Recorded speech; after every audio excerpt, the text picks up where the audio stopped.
Welcome back to Game of Thrones Book Club. I'm James. I'm James. I'm Chelsea. I'm Joel. And today we are discussing A Storm of Swords. A sauce. A sauce. We're back on the sauce. Or maybe it's your first time on the sauce. And we're going to be just, this isn't my book. This is way too clean. That's probably, This is mine. We have 4 books here, and none of them are mine. This one's mine. This is mine. we have like an extra book. We do have an extra one, so this must be the extra Whatever. one. Well, This one's mine's got all some, underlined. like, Kill despair. No, I think that's just like messed up. Oh. Chelsea, could you see if you could find Oh my book man. over there? You're on the Yeah. end. Sorry. Okay. All right. Oh, you can turn off the heat too. Wait, Don't so do whose that. book is that? That is extra book. Extra book. That's your book. That's your book for joining us. So It's Like not, leaving though. a It chair probably- for Elijah, we leave a book for the audience. Oh boy. share for Elijah. Isn't that is that a Passover thing? Yeah. None of us are Jewish. Oh. You can still know about it though. I don't know. I was reading it in bed. I'm really sorry about Hey this, guys, I I'm should've, drinking from a chip mug today. If you haven't checked out Drunk Disney Beauty and the Beast, how could you not have? But check it out, it's pretty fun. It's been our biggest first day opening for a Drunk Disney ever. It's already at about 20,000 views. Yeah. After 20 something hours. What? I don't know, dude. It's Okay. We're gonna start, so. Well, I need my notes. Oh, your little summaries that you write, they are in there. All right, you guys continue onward. All right. Well, while James hunts for his book, Plugs and admin. yeah. Yeah. I got my Sansa shirt on that Catelyn gave me because she got to on accident. And I feel weird wearing a Stark shirt this week. But I like it. I chose to wear a Mormont shirt. We get a little bit of Gior at the beginning. I'm a little Hoster off-brand Tully. wearing a Tully shirt, but you know, they're good folk, so. Not as bad as my Knights King shirt. Yeah. James Hey, is they wearing a show Knights up. King shirt. They show up. Something new this time since last time we did book club, I think. There's a new feature on YouTube with live streams called Super Chats. If you are really enjoying this week's book club and think that we're doing like a monetary amount's worth of a good job, you can contribute a Super Chat. It's the little $ icon at the bottom of your chat. And $2. what? It's 2 is the minimum? Not one? Oh. Not one. Oh, wow. It's a $2 minimum. We're hoping to get new microphones. So Oh, God, yeah. if like raises their.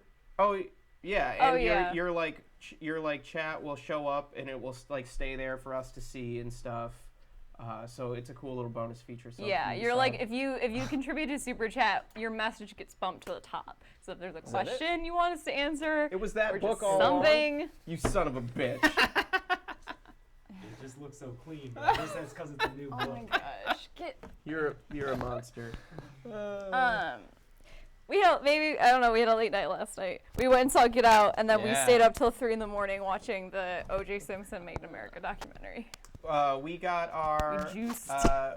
we got our shirts from Once Upon a Tea. My shirt. Your shirt's from HBO. This is from HBO. Mine's also from Once Upon a Tea. Yeah, so Joel and I got our shirts from Once Upon a Tea. These two are from Yeah, HBO. I already not Once Upon a spilled something Tea. on it. It's HBO.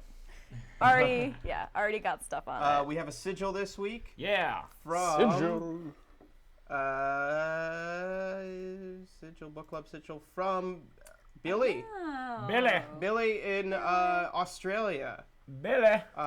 Didn't lose his head. Sent us this sigil. I'm gonna bring up the big one. Big Billy. Big I sigil. love it. I love it a lot. It's the Lucy of black and white. Yeah, I like that it's like a shield too, That's cool. which is good. Oh yeah. So thank you, Billy from Australia, for the sigil. If you want to send us a sigil, you can email it to us at practicalfolks@gmail.com. Yeah. And we will feature it in a book club. We're out of sigils, so if you send us one, we'll probably bring it up next week. So great, let's get into it. Anything else? Anything else to note? We're starting a new book, and this is commonly, I think, considered the best of the series. Yeah, Yeah. I think so. Is often, and I mean the chapters we read were great. Yeah, there's a good lot time. of good stuff there. A Yeah. lot of different things, different emotions, emotional landscapes we're dealing with, and I loved every one of them. And different characters. New characters. At least one new character. Jaime. Is that it for the book? New character? Don't spoil me. I've already read this. Don't spoil me. Yeah, don't spoil Joel. So we'll start with the prologue. Everyone's favorite character. Very long prologue. Yes, we finally get the long-awaited Chet POV. Yeah. And his And great his backstory. boils. Oh my God, yeah. So this is from page 1 to 17 in the mass market paperback. It was only 17 pages. It felt like it was the only thing I read. It took liked so it. long. I liked it. I audiobooked it, and it took like a solid 45 minutes. Oh, wow. It just kept going. And it's Chet and a few others planning a mutiny that is ruined by the fresh snowfall and then by the horns indicating that the others are here. The others are here. Fist of the First Men. Great. I love the audiobook. I don't know if you liked it as well, but I love the way he portrayed those horn blasts. Like, I got chills. Me too. It freaked me out. Did he like make a noise? He goes. That's pretty good, Chels.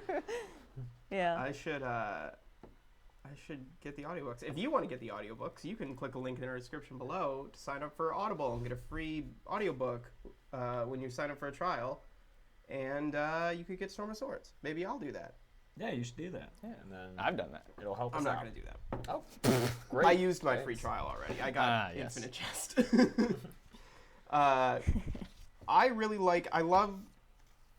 There's some like writing things that I really love in this prologue. I really love the way that George sets out two kind of ticking clocks to build the tension in this prologue, and I think this is something that he does really great throughout all the chapters that we read this week, of kind of reorienting the pace and the tension of the series. That I think we didn't lose it in Clash, but it was different. It was much more like battle driven, I feel like, especially toward the end of the book with Blackwater and everything. But we did use her sigil, Billy. Thank you. And we're getting back to some of the like mysterious elements that were common in game. And I really like that in this chapter we get a couple, we get kind of a red herring and then we get the real threat. And I love that both of them are set up immediately. We get, right on this first page of the prologue, it was too bloody cold for man or beast. And this is something we've been clued in since the first prologue of game, that cold is a indicator of the others, of the White Walkers. And then we get the mutiny plot as well. So we have both of these threats imminent, and we know as readers that the prologues are self-contained. So both of these are present, and it creates a lot of tension in just these 17 pages, and I really loved it. Yeah, I appreciated that there's the mention of cold, that the dogs won't track anymore. Creatures in the woods are going silent. There are no wolves around anymore. It really builds towards the end of the chapter. And not just for this shitty character who we're seeing all these events through, but for Sam and for the other members of the Night's Watch that we have grown to care about. Also, the day was so dark that the old bear had the torches lit. Is that another effect of the White Walkers? Oh, maybe. Yeah. I don't know. I thought maybe. I guess, a long night, maybe they do kind of bring the darkness. They bring a storm with them. They're so metal. Oh yeah, Chet's upbringing, man. Oh God, yeah. His father was a leechman? Yeah, that sounds like the worst job ever. You just like wade into the water and get leeches everywhere and have someone else pick them off. Yeah, I thought with leeches you can't pull them off or else it'll be a problem.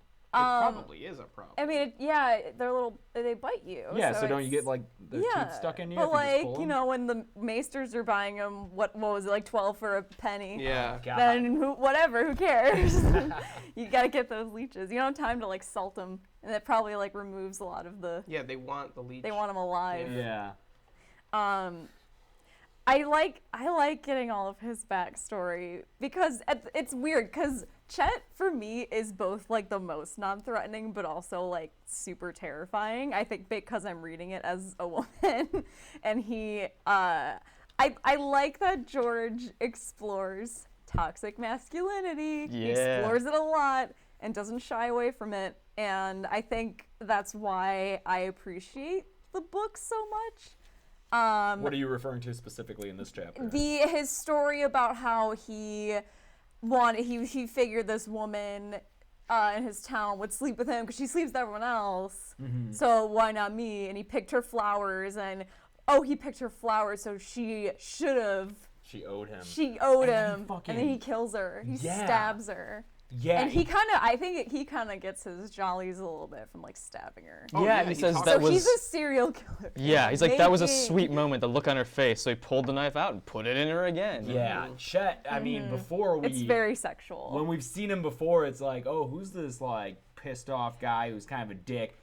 This guy's a psycho. He is. Oh yeah. my god, classic nice guy syndrome Yeah, this too. friend zone Yeah, fuckboy this is sociopath. this is a familiar type of man, you know? Yeah. His like fantasy too, his like perfect dream scenario is taking over Craster. Oh Yeah. yeah, he Yeah. And, like, admires ruling over Craster. Oh, yeah. Ah, Yeah. and he Or at least envies him. and he admires Softfoot, the guy who bragged he could just rape anyone because he was so silent about it. Yeah.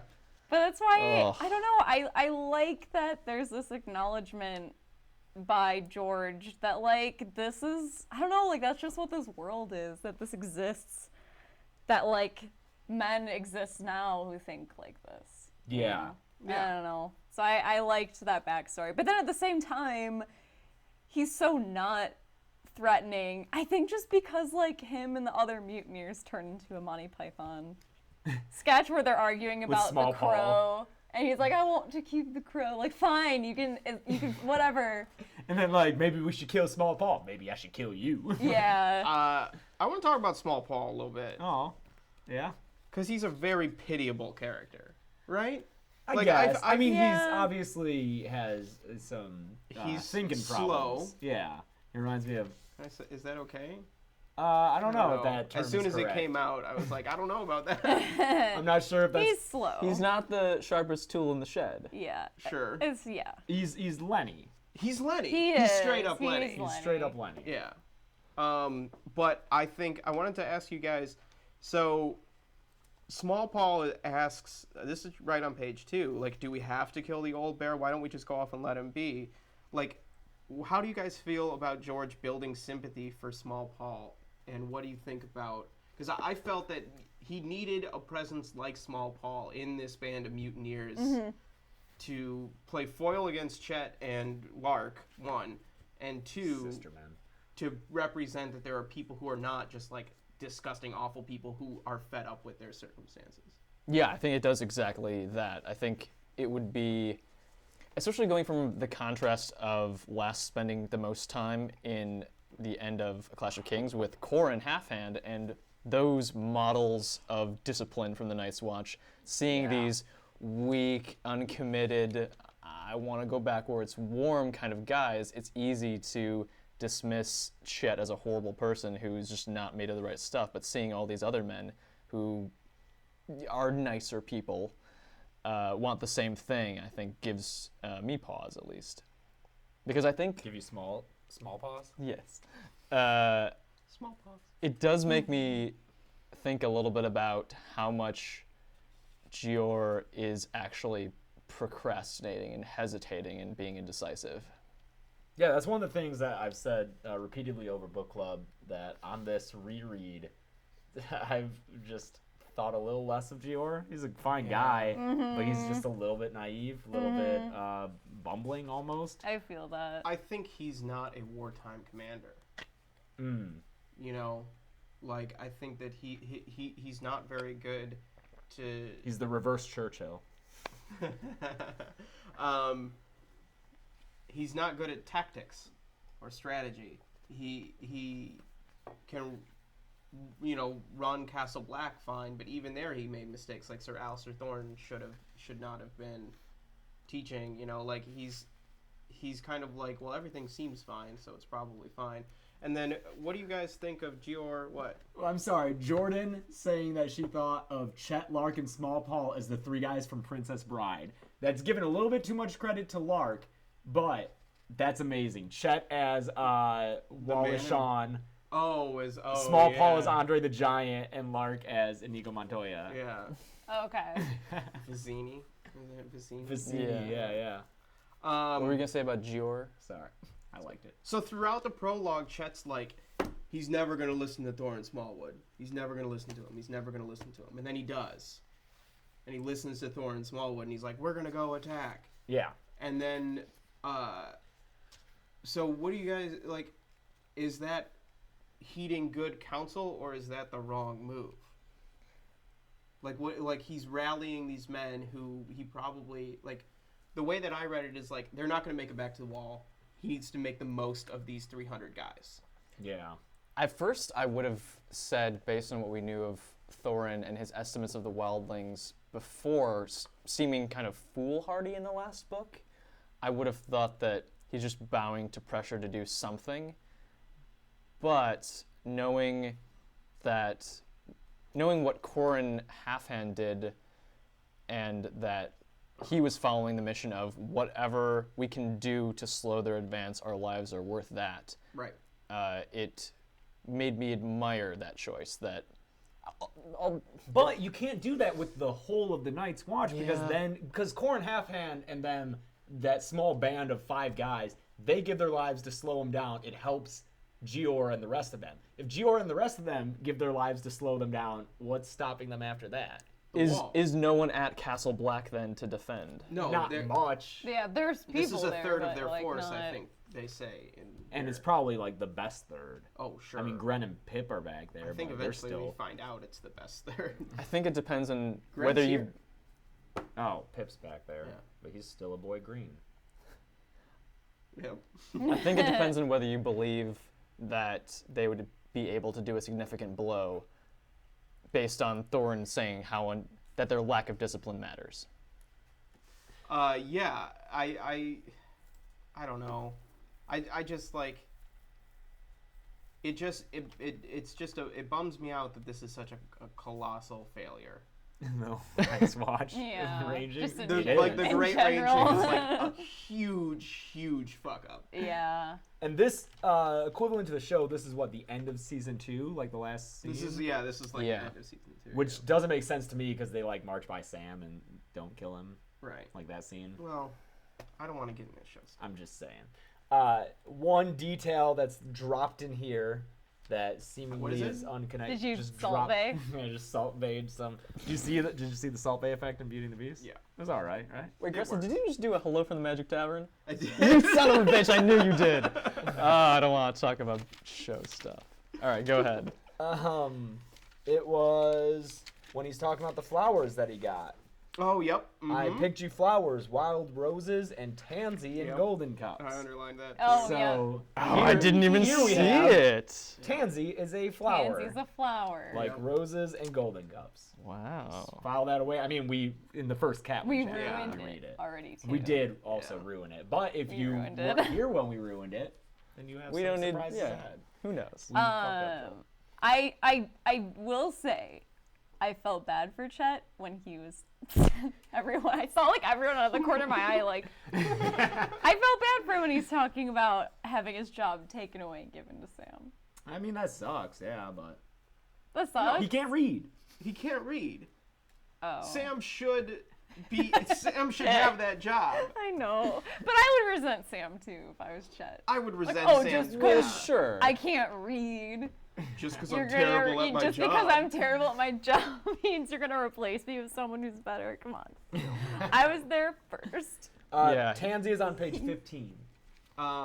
He resents Sam for displacing him because yes, it's a very swell gig. But then if there's any sympathy there, I feel like I would lose it immediately when he is picking on Sam while he's trying his archery.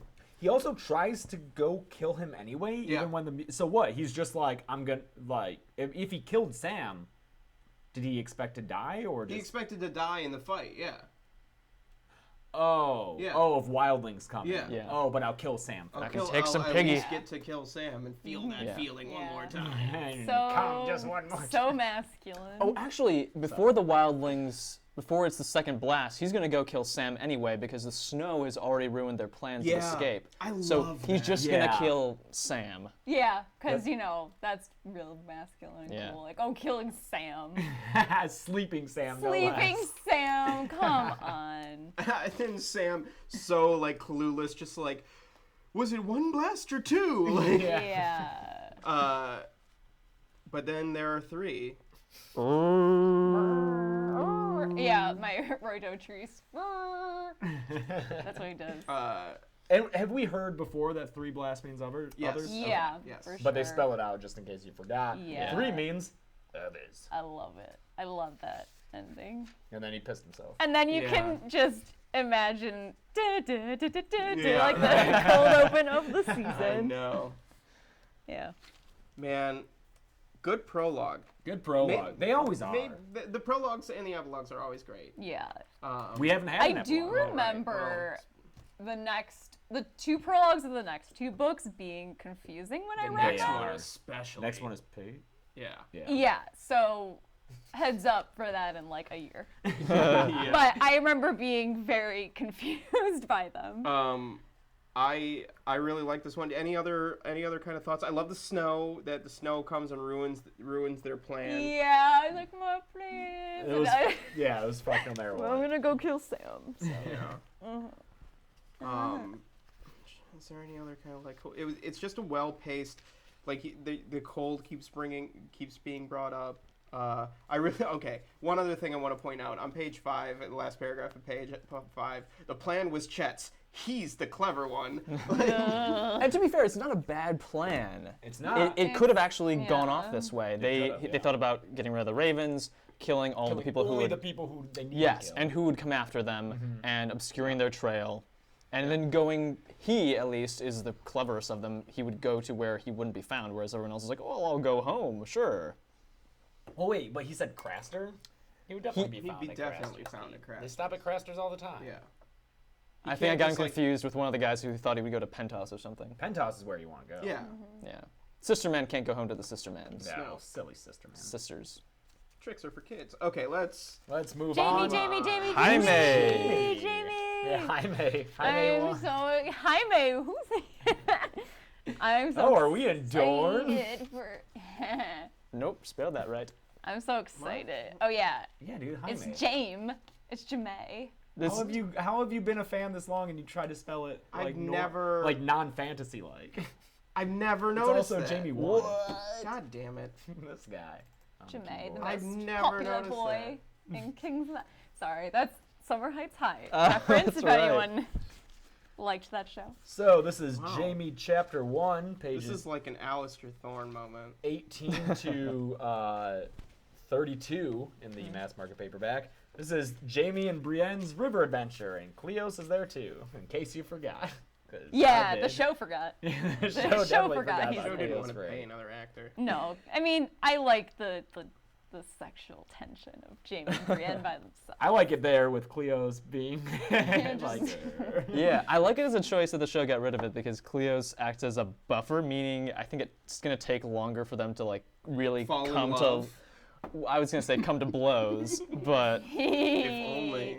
Yeah. Guys, I think the book is. I'm gonna like restrain myself, but I love Jamie and Brienne. You're a shipper of I'm Jamie and I Brienne? ship them I love Jamie. hard. You would rather that than Jaime and Cersei? Oh, yeah. And Cersei's my girl, but Jamie and Brienne is like true fucking love. Oh, Jaime you're more of a Cersei Osmond Kettle Black shipper.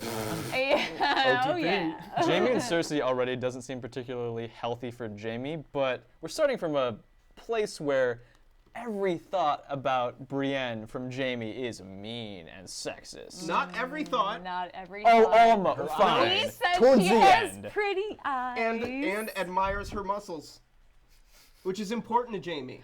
Okay, I'm gonna tie Also, this. let's talk about the word cow and everything else in this chapter. Okay, Don't okay. forget that. Joel? He's just confused. Joel, he's really confused. He's super confused. By how attracted he is to her. Okay, here's the thing.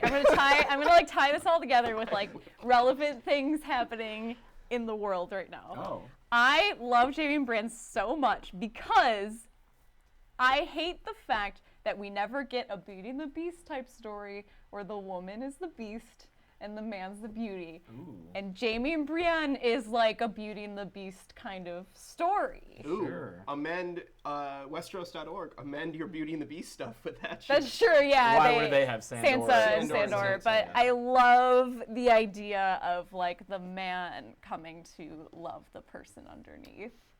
I ship them hard. Everything, Brienne is everything that Jaime admires in another person. She is honorable, she is skilled, she is smart, she's loyal, like all of these things. She's basically a Boy Scout.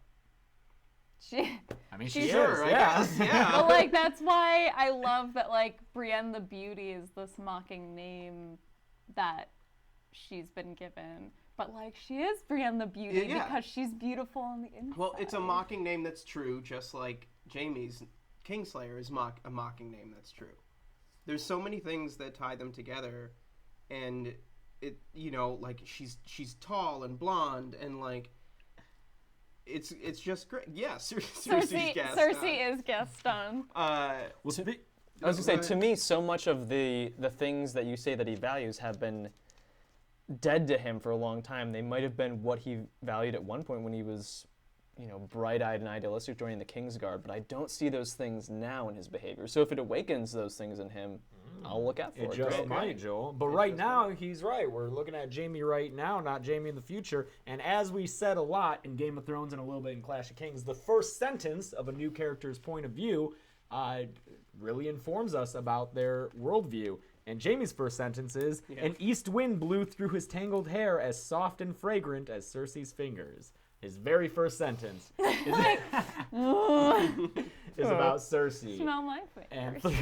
throughout the chapter, and throughout his arc, Yeah. she is always on his mind. yeah, she comes up by name twice on the first page alone, and it's half a page. Yeah. Yeah. I like. There's so many.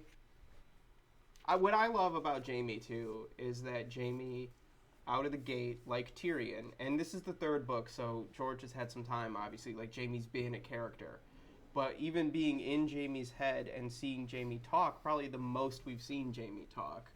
You know, his conversations with Brienne and Cleos here. He's so fully formed as a character, and you can see. For me, it's like, oh, this is why, like, I know why Jaime is acting this way, because of all the dad stuff, and his relationship with Cersei, and his relationship with Tyrion, and all of this is everything Jaime does in this chapter makes perfect sense for Jaime. You know, he's constantly, like, unchain me so I can fight, and, like, judging Brienne's moves on a tactical level when they go around the island. You know, he's funny and mocking, but not quite as funny and mocking as Tyrion, you know? And he's concerned with his looks, but not as vain as Cersei. And it's just so delightful when we get a POV character who's so complete. And I think that Jaime is one of the most complete point of view characters in the series. Tyrion being probably number one. And maybe Catelyn after that, but like, it's just a joy. Every Jaime POV is great because Jaime is Jaime. Does that make sense? Yeah. Yeah. I think most book readers would agree with that Jaime's like one of the most fleshed out book characters. And I already see people in the chat talking about how they don't understand him as a character, but it's one chapter in. This is our first Sure, peer I guess, inside his head. yeah. And the show does not do him justice. So I guess just wait. I think they do. Well, they As good a job as not they the can. like yeah. I guess not the like Nicolaj. emotional. He's Likes great. a lot. Yeah. Oh yeah, I love him. Yeah. Nicolaj. Nicolaj. Nicolaj. Isn't that his name? Nikolai. Nikolai? There's a J there. It's a J, but it's Okay, an that's I. why. Sorry. I'm American. We Yeah, pronounce our J. but I Oh, mean, boy. and if we get through the reading, you don't get it, then you don't get it, you know. Sure. We also get his perspective, his honest perspective on the Bran situation on page 21. Yeah. Innocent, the wretched boy was spying on us. So he doesn't have remorse for this. So, you know, kind of hard to Yeah. sympathize with him Yeah, for on that. sure. Although he does justify the reason he did it. He was in ill spirits All Jaime had won was an hour alone with Cersei. Their journey north had been one long torment, seeing her every day, unable to touch her, knowing that Robert stumbled drunkenly into her bed every night in that great creaking wheelhouse. Okay, I have a question about this. Okay. How much of Jaime's frustration here do you think is jealousy? How much of it is like a desire to protect? I mean, I feel like it's both. I feel like it's both, but maybe more jealousy. I don't know. I wouldn't Curious, characterize it. I read it as both. I wouldn't characterize it as jealousy, but I think, yeah, that time apart and wanting to assert, I think, like his possessiveness over Cersei, or just that their union is more real than anything that she has with anyone else. Sure. So it could be jealousy in that sense. I think it also is hard for him to just like being Kingsguard. Like it's his job to like make sure Robert has access to Cersei. You know, I think that's part of it too. Just the idea that like he has to like serve the king and tend to the king's wants, and the king's wants are what he wants, and that sucks. So I think that's part of it too. It's like he has to be complicit in it. And we also get a little bit of an insight into their heated romance, at least on page 22, when she's yelling at him for throwing Bran out the window.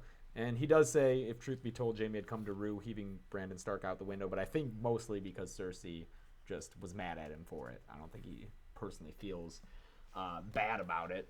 But they're arguing about it, and Jaime let go of me. She raged, struggling to rise. Instead, he had kissed her. For a moment, she resisted, but then her mouth opened under his. So I think that's a nice little window. Well, I don't know about nice, but it's a window into their relationship. Their relationship is weird. They're one of those couples that fights as foreplay. Yeah, for sure. Yeah. Also, one of my favorite quotes in the series is, "Let Robert do as he pleases. I'll go to war with him if I must. The war for Cersei's cunt, the singers will call it." It's my favorite.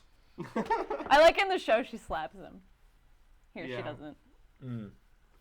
And also, the very next paragraph on page 23 is revealing once and for all that Jaime for sure did not hire the Catspaw to kill Bran.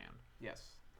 Leaving that mystery open. Yeah. Still. Which is another instance, as I brought up before, of now we're bringing this mystery back into things. But, like, by this point, does anyone care about the Catspaw mystery? I feel like it's one of those mysteries that George teases out for so long. I think if you know the end of it, then you might say, well, who cares? But I think if you so don't you know... still care? Well, I do... Well, I know. But if I didn't, I think I would care, because we're getting mysteries like in the Catelyn chapter that...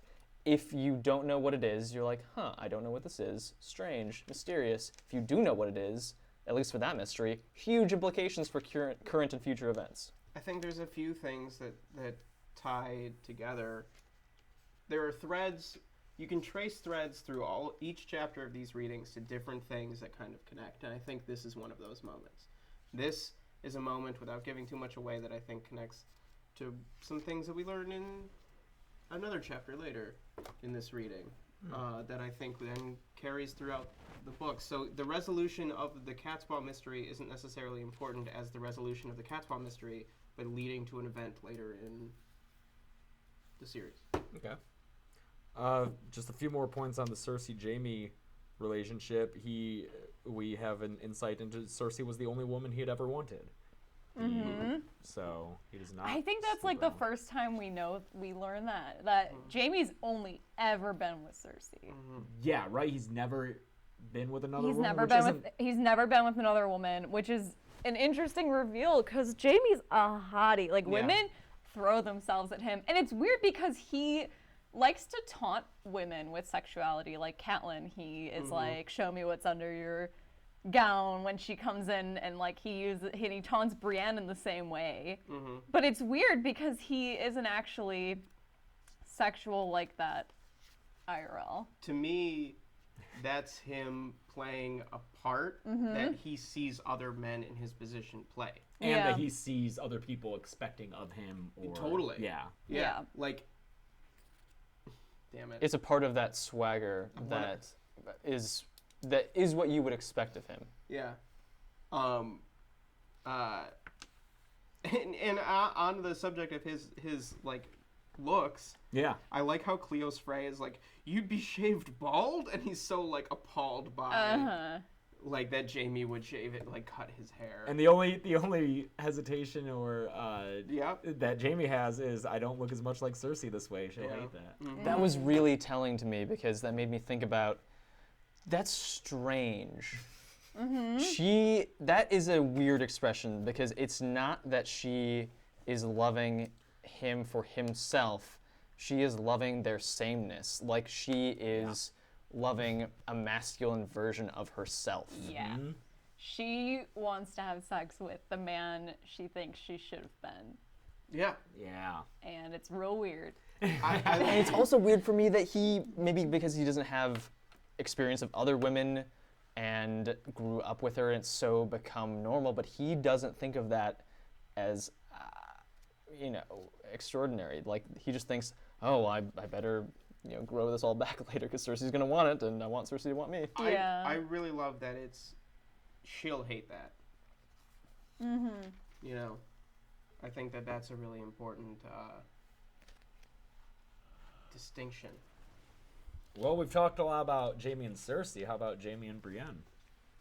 How they're the best, and I want them to get married and have babies. But they're and live not the happily ever best. after. They're Yet. not the best Right here. here. I know. I mean, You can, not hang here. on, He doesn't even page refer to her as 21. by name in page 19. It's just the big wench, the wench. Page 21, you can trick out a milk cow and crupper her crinnet and chamfron and bard her all in silk, but that doesn't mean you can ride her into battle.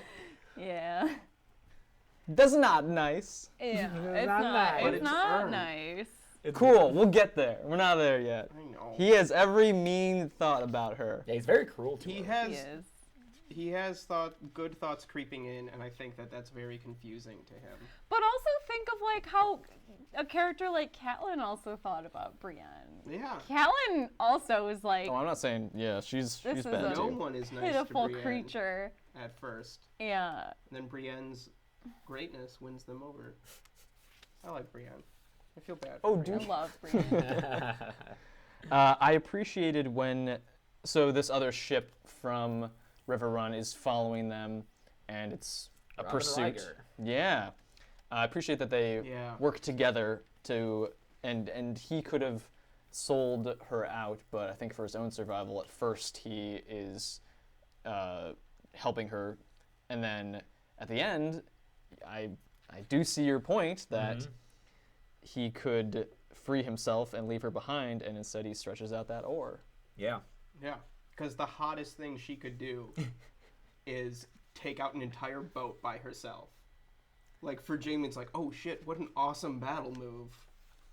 That was so cool.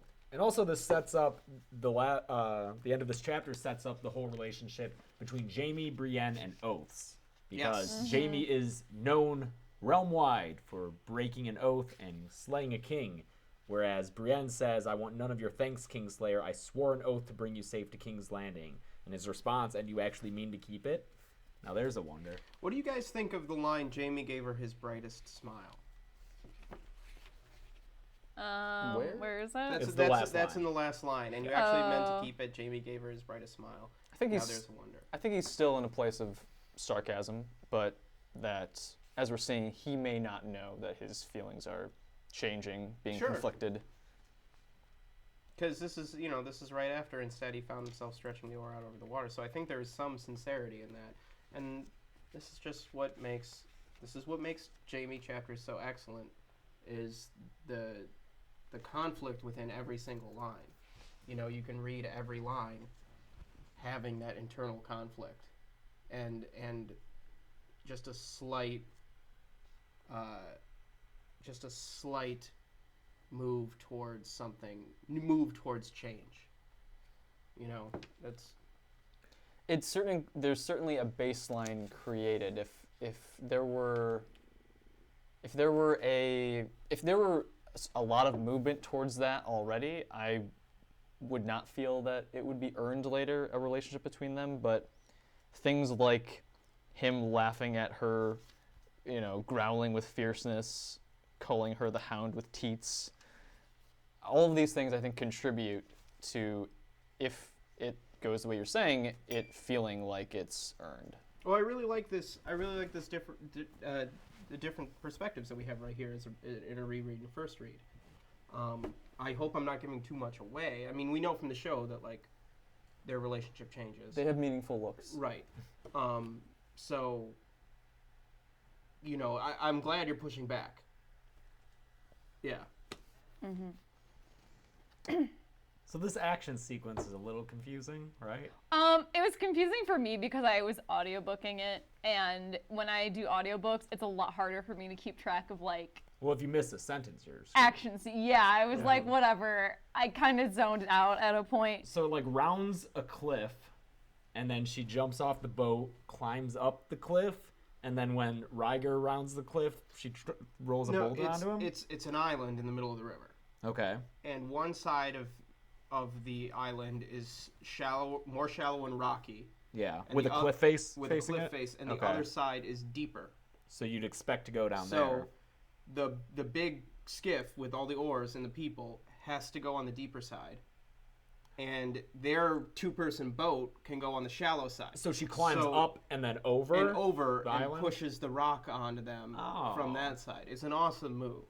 Yeah. And it's because they have the small boat that they can go on the shallow side. That's my understanding of it. And because she's so capable of knowing water, Yeah, that they're able to get to that point even. right. And like Tarth is an island. She presumably has some experience sailing and swimming. Yeah, she She's even got says, a kick-ass dive. wait, where could we, she talks about how it's some kind of metaphor about, well, I could do this before I could do this. Where is it?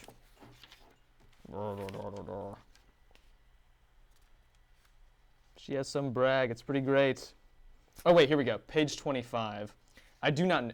Jaime compliments her on her knowledge of the river. She looked at him suspiciously and said, I do not know the river. Tarth is an island. I learned to manage oars and sail before I ever sat a horse. Yeah. She's basically Ironborn. Except not awful. We get a little bit on that same page. We get a little bit of true knights. Yep. And what true knights would do, because they find corpses with crows eating them, and it turns out that those were strung up by Starks, right? Yes. Yeah. I don't know if I I've like ever, that. Oh, go ahead. I like that touch of these women being strung up by Stark men. Stark forces. Yeah. North forces. Because I feel like it's easy, especially in chapters like Arya, to get the idea of just good versus bad. So I like having these touches of like, no, war just makes everyone shitty. You Yep. know? Mm-hmm. So Also, on that page 25, Brienne turned the rudder towards the shore. I'll leave no innocents to be food for crows. Well, a feast for crows. there might just be a Sunglasses. feast for crows Yeah. later. Stinger. I see. I want to say on the mention of true knights, Yeah. it occurred to me during this chapter that Brienne is a lot like Sansa, but that her path instead of is to, respect and believe in these stories as someone who fulfills her role as a lady in them, is to be the knights that Brienne heard in these stories. Like, she is being that embodiment. So I think it's interesting that they can have the same beliefs and express them, very differently. Yeah, I had the same thought, and I love that they were hearing these same songs and identifying with different parts of it. Yeah. I think that it'd be interesting for somebody, Caitlin, to explore the relationship between Brienne and Sansa in that way. I think that would be something worth looking into closer than we have on these book clubs. Any final thoughts on Jaime? I have one. Yeah. Oh, go ahead. I had one. Jaime hates archers. I was just That was what I was gonna say too. It's a course great he hates voice moment that he's it's just two sentences. Archers. He hated archers. They're his Snakes. snakes. Yeah. I did not know George R. R. Martin was a conscientious objector in Vietnam. I did not know that either. Yeah, I that's would've been. interesting. Yeah. You would have been? Oh, yeah. Oh, hell yeah. I would have swam to Canada. Well, you don't Fucking have to way. if you're a conscientious Yeah. objector. Well, I mean, As long as you're not like a draft dodger. Yeah. Yeah. But what's the difference? Why didn't draft dodgers just say they were conscientious objectors? I think you have to meet a certain criteria, but I don't know. Yeah, I'm not sure. Oh God, is it like based on religion? Because then I'd be fucked. No, I think like Oh. part of it is like you have to be in college and like. No, that's not conscientious objector. That's like a. This is a different discussion. It's like schedule. Yeah. I just find stuff like that because my dad was a Vietnam vet. He was drafted. Yeah. No way. Yeah. Hang on, there's one other But voice. thank you to moment. all who do Yeah. serve, so that I don't have to. So I grew up in like very anti-war. I think that's why I like the books a lot. Is I grew up very anti-war, peace, love, hippie, family. Okay. Oh, hang on. Oh, There's just hang on, Joel. one Hang more on. great Hang on. voice line.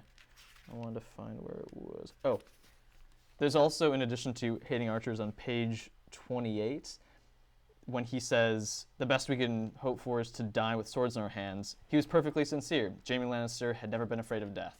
And I think that's an interesting insight into someone who's so known for his battle prowess and who Tyrion always thinks of as someone who knows battle, and all of his reference points for that are Jaime, that this is Jaime's honest point of view. Or at least this is Jaime thinking. You know, In his mind, he sincerely is not. do you not believe him? I don't think it matters whether or not I believe him, because it might not even matter whether or not it's true. If he believes it, then it's true, right? Now we're getting into philosophy, but Yeah. at least At he the point believes of that death. he is not afraid to die. Yeah, at this moment he believes that if we got closer to his demise, would he feel that maybe? Yeah, right. All right, ready to move on? Spent Yeah. a lot of time on Jaime, but it's our first Jaime chapter. Yeah, I'm glad we Yeah. spent a lot of time. Yeah, I I think some of these other ones are going to go quicker. Arya. Catelyn. Well, we're on to Catelyn 1, pages 33 to 42 in the mass Hopefully I market can stump paperback. Catelyn right. The mass market paperback. And in this chapter, she's under house arrest with Hoster Tully, while Robb is out with the crag, storming the crag, gets hurt. We know how that ends later. He gets one of those awesome trophies. The Oh, aggro aggro Craig. Craig. No, he wasn't aggro enough. What? What's that? it's a a cable. thing. Oh, yeah. Oh, okay. It was, what was it? It was Guts. Guts. Do you have it? And Edmure returns and sends ravens to Bolton and Harrenhal. And what was most interesting to me is this is the start of the Tansy mystery, Yes. which, if you remember from the prologue, is a flower. I mean, they kind of They spell it talk out about it also here, too. Yeah, Yeah, the one maester is like, oh, small folk name their kids after flowers. Yeah, so Yeah. it can also be a person. Yeah. could also But be in this person. case, it's neither. Well, it's a flower. it's a flower It's not a derivative. person. Yeah.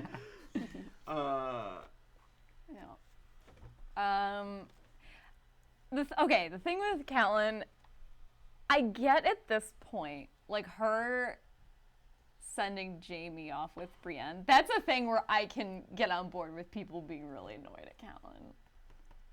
Because it's a dumb thing to It's do. a dumb yeah. thing to do, It's man. a real dumb It's thing. a really dumb thing. This is to do. worse. Done why? In terms of Because overall you're giving war up strategy? You're Yeah. giving Giving up, up, like Like such, the most valuable hostage in Westeros. In Westeros, Yeah. yeah. like Yeah. literally. That's true. And but the fact that it creates conflict within your own side. Yeah. You don't want to be doing that right now. Because obviously Rob's not going to execute her like he would for anyone else who did that act. And it just looks Literally anyone bad. else. It looks bad to all your men. If like your enemy catches wind that like you're at odds with each other, that's like a weakness that can be exploited. It's just bad. And that's they're like, you're going to let your mom ruin our war strategy? When he's already such a young. yeah, it's Man. like really It's making him emasculating look the boy. for him. Yeah. I Yeah. think that's all true, but I think no one else right now is looking out for Arya and Sansa, and she is trying to do the only thing that she can to Yeah. protect her children. It's so she's got narrow-minded, it- though. she's got nothing left, and I think if she can do this one thing, everything else it won't repair it, it won't make it better, but she won't have abandoned her children and abandoned herself completely. She's being overwhelmed by grief, and this is the one thing she can do to retain a piece of herself and to protect her children. But Yeah. I agree that she's overwhelmed by grief, and I think that like when Catelyn loses Jaime, Catelyn's gone. Like she's past a point of no return. She doesn't have the foresight to understand that there is no circumstance where she's getting Sansa back. She has a 0% chance of getting Sansa and allegedly Arya. I wouldn't say for Jaime. zero, I because she's wouldn't say putting her that faith in either. Tyrion, who she has come to believe might be willing to uphold that bargain. And Tyrion, I think, would if he could. I don't know. I think Tyrion might, just because, like, why not? At that point, they have Jaime, but, like, you have to take a more macro view to things like this, and Yeah. and she's so blinded by her grief that she can only see. It's such an act of desperation. This is worse than taking Tyrion at the inn at the crossroads. Like, that's an act of desperation and grief as well, but at least that, like, makes sense given the information that she has. I think this is to me, it's a better choice because this is more informed on hard. Listen, I think it's a better choice for her and for her family because this is more informed by an actual offer of trading, and I think that this is no one else is going to do this. Everyone else can care for the war. She is a mother. Her role is to care for her children.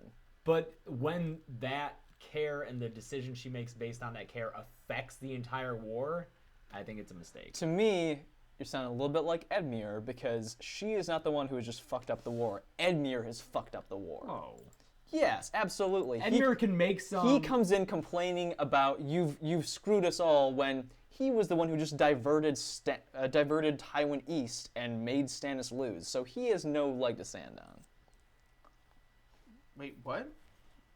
Edmure when he comes in, he's saying, Catelyn, you've fucked everything up. When he is just getting back from his battles with Tywin that sent Tywin east and allowed him to defeat Stannis.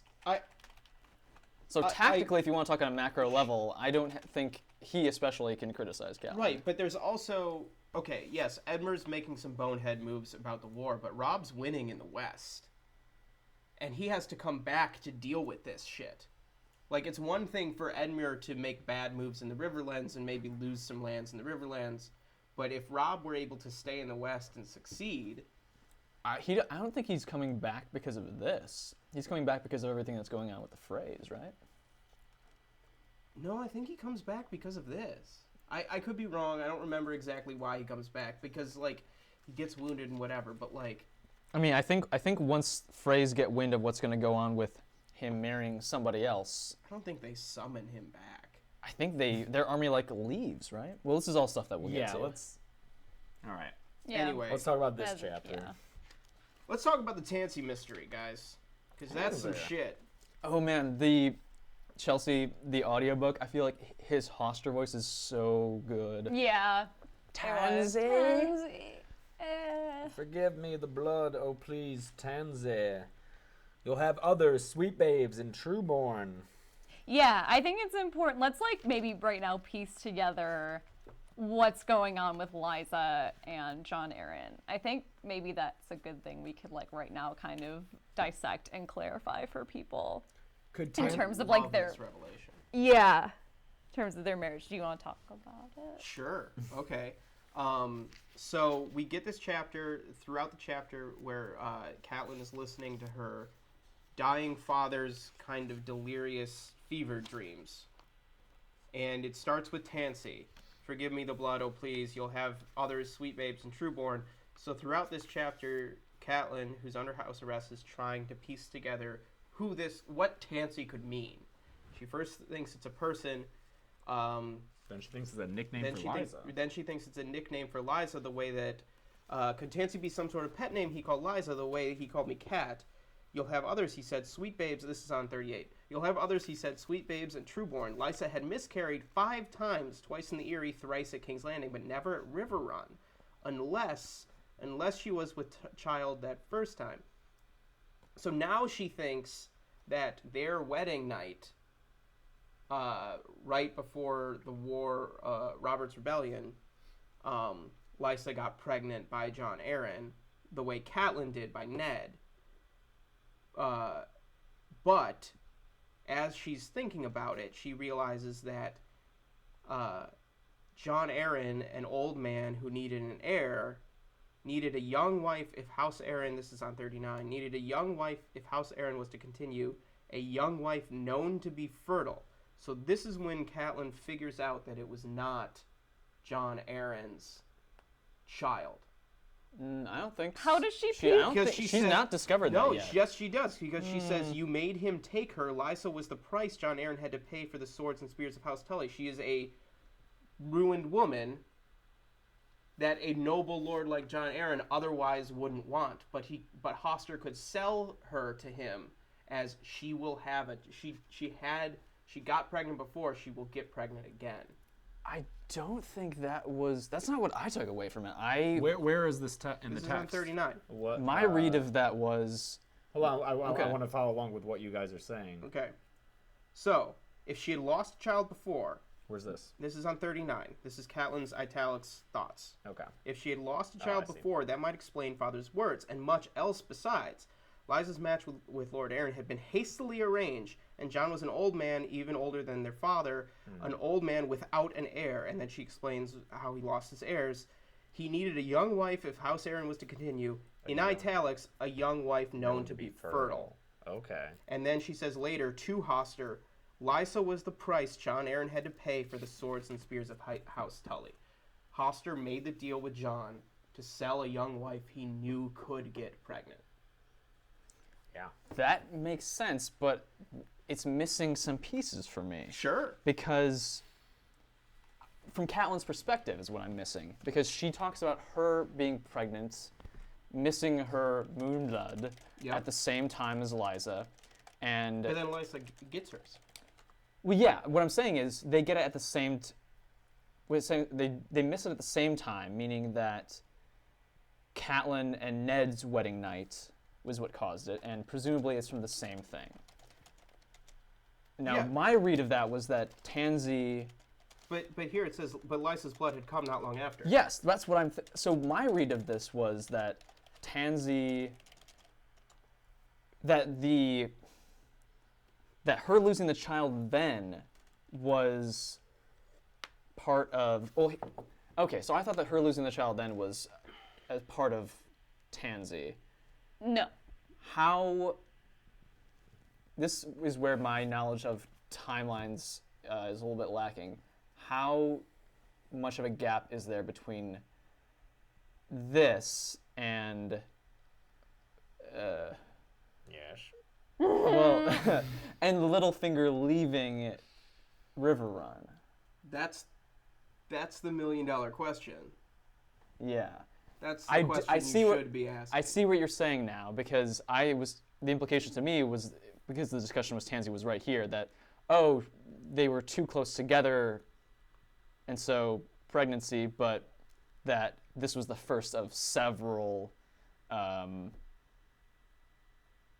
miscarriages. What, the wedding night?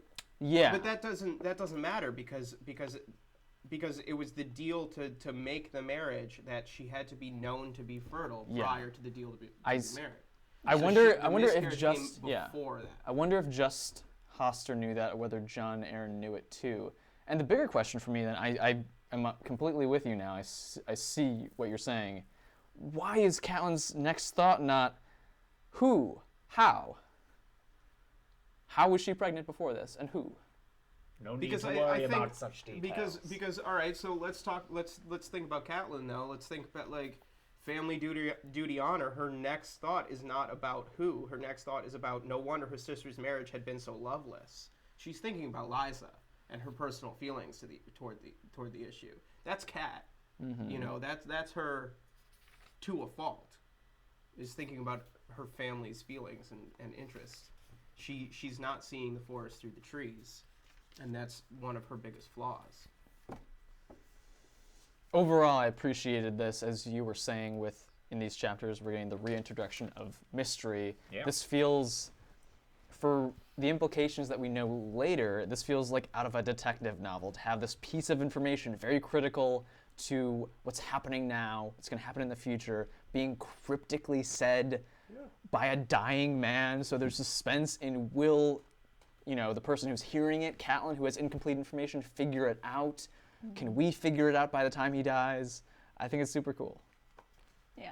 Yeah. So let's just clarify really quick. There's like timeline. Okay, thank you. This is before Lysa gets married to Jon Arryn. So before Lysa, we find out here, Catelyn deduces she must have been pregnant before her marriage. Yes. Because she's like, oh, father must have had to have known she could get pregnant to be like, hey, John Aaron, this is guaranteed heir. Exactly. So Liza gets pregnant At some point. at some point before she gets married, miscarries. Presumably. Presumably. Because she doesn't have a kid. Induced miscarriage, yes. And maybe that has something to do with what Hoster's saying Yeah. right now. Right. Yeah, true-born blood. Sure, because she Exactly. wasn't married. She Yeah, was because not she wasn't married. married. Like, no, yeah, wait till you're married. You'll have true-born kids.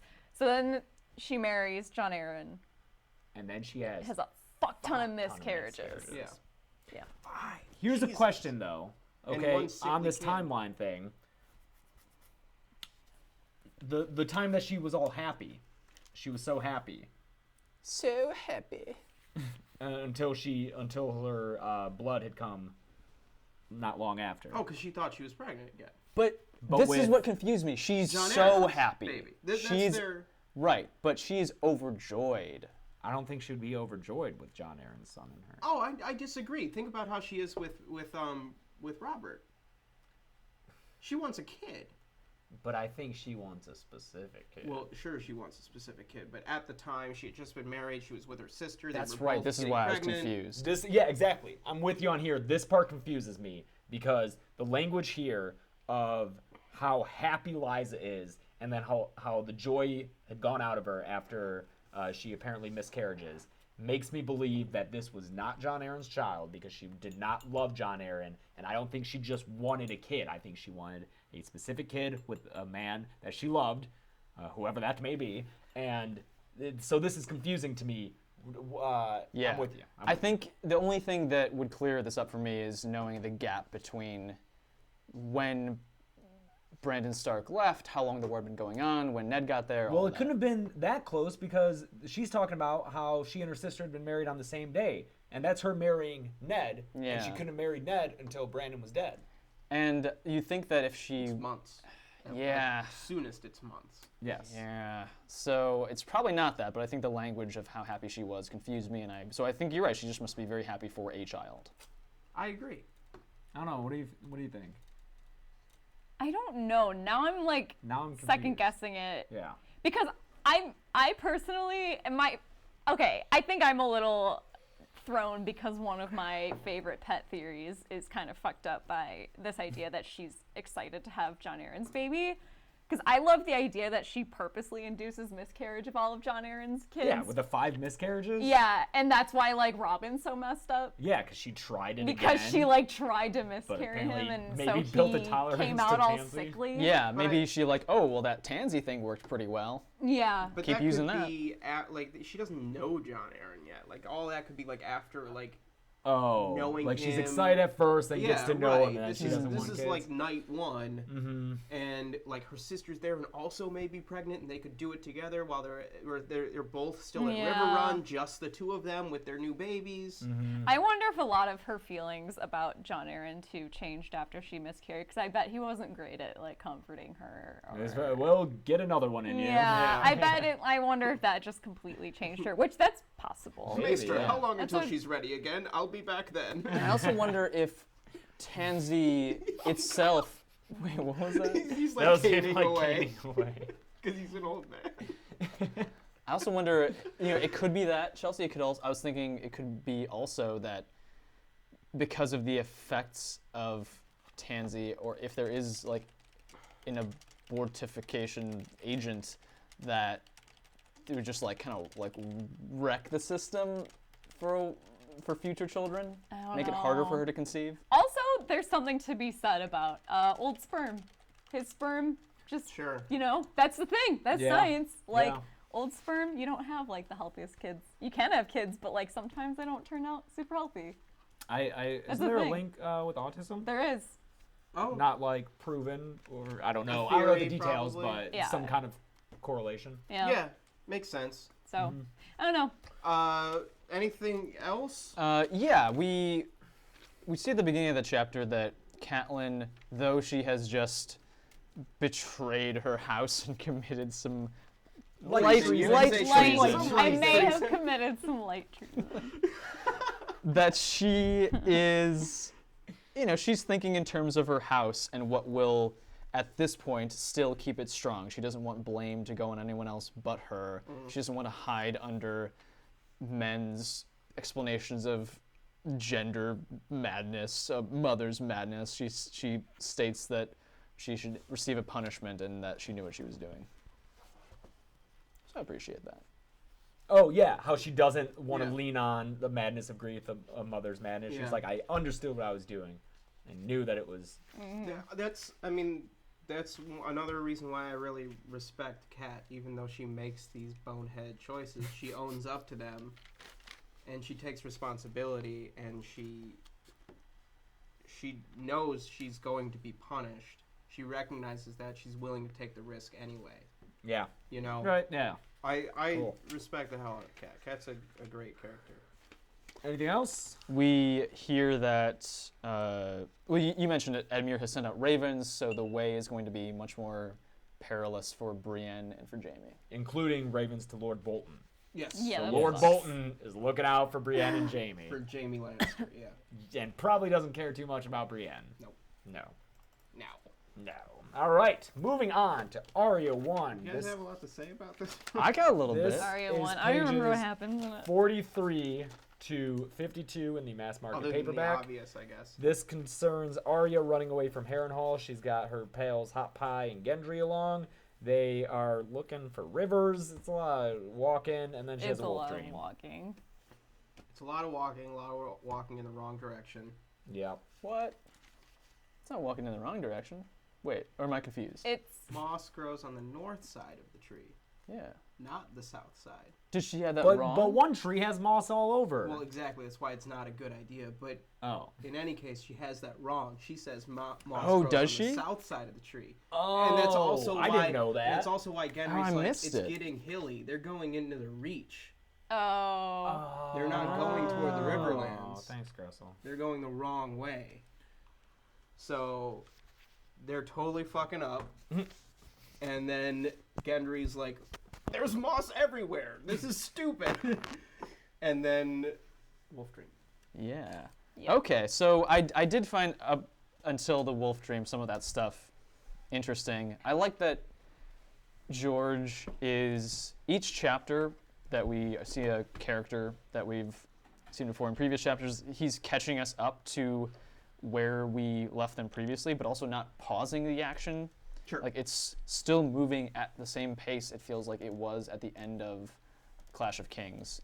So, we hear all the context of like, okay, she killed this guard, stole all this stuff, but then there's a pace that they're moving at because she is sure that they're being pursued. Another pursual chapter that we have in these first readings, Jaime and then her. But I appreciate that she feels super in her elements. Like on page 45, she felt calmer here than she ever had in Harrenhal.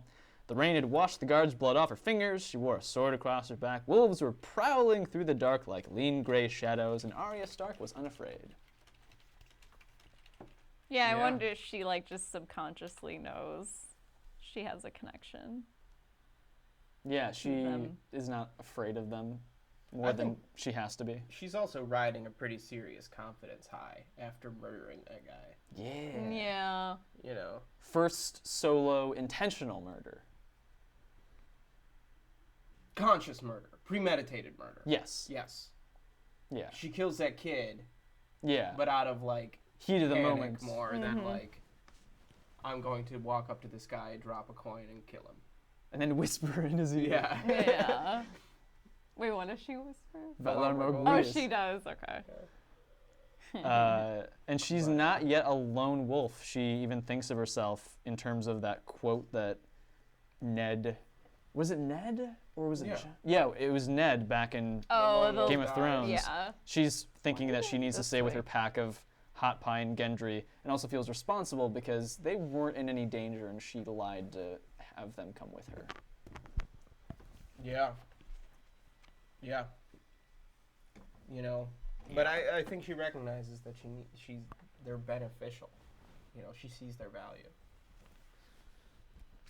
even though they had to go find Hot Pie when his horse ran off. Oh God. Oh, hot pie. Hot pie. He's right there. You need to sleep. Yeah. Yeah. Sleep. Wolf Dream, Wolf Dream. right? Like, let's. Did we that's discuss kind of all the it, non-Wolf like- Dream stuff? Not all of it yet. I mean, what else is What do you got? really? She eats a mealy apple with a Ugh. worm in it. Worm and all. That's gross. Oh, Yummy. Even just mealy apple. makes Yeah, me- I can't stand can't. apples that are If you're mealy.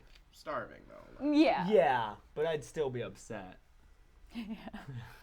We get some debate over map reading, and as we know now, all of that's moot because the river that they think they're crossing is not the right river. Did we already discuss how no Arya and Gendry both said at the exact same instant? He said it with me like John used to do. Yeah. It's been a long time since she's thought of John, and I just appreciated that so much of the series is about family being split up, the Stark family, and just struggling in their own hardships, but that you can make new family. Yeah. And try not to make food sounds.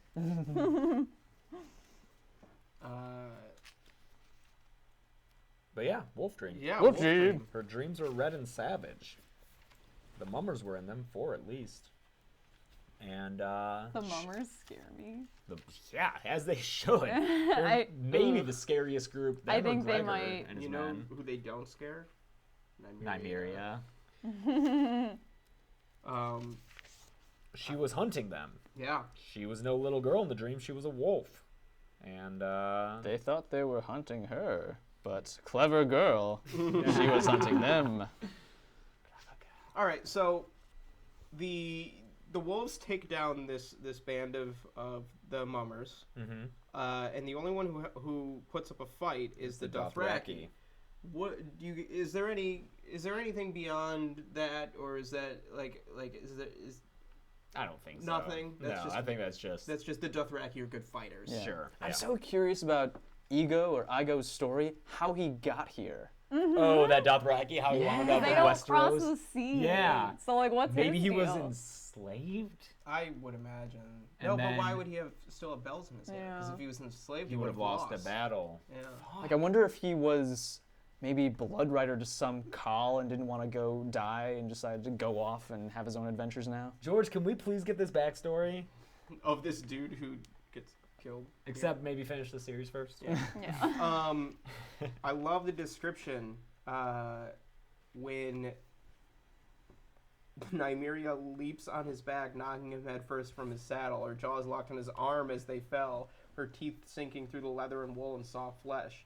When they landed, she gave a savage jerk with her head and ripped the limb loose from his shoulder, exulting. She shook it back and forth in her mouth, scattering the warm red droplets amidst the cold black rain. So Nymeria, not dissimilar from Arya, takes some pleasure in killing.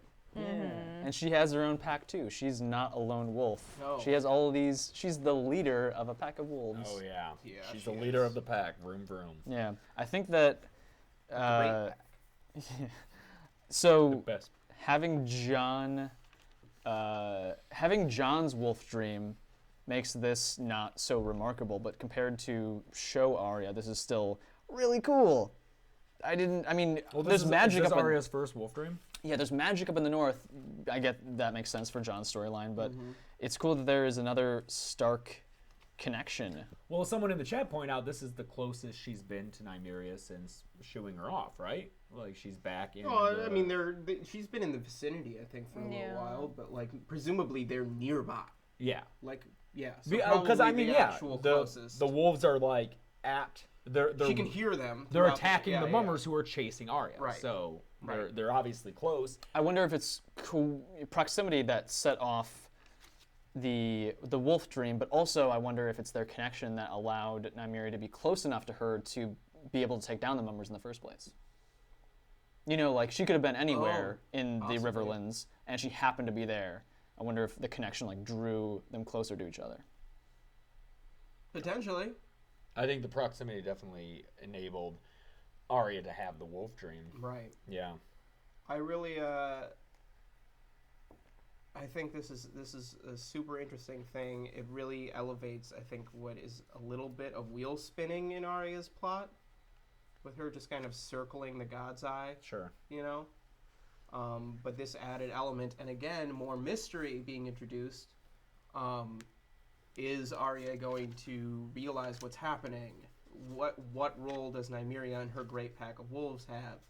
These questions being introduced and creating tension and driving storytelling and interest in the reader early in this book in a way that, again, I think we kind of missed a little bit in Clash. Any other final thoughts on Arya? Great.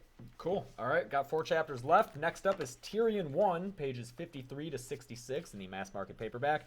And this is just Tyrion kind of getting caught up on everything after hanging out in his cells after the Battle of Blackwater. He finds out that Bronn was made a knight.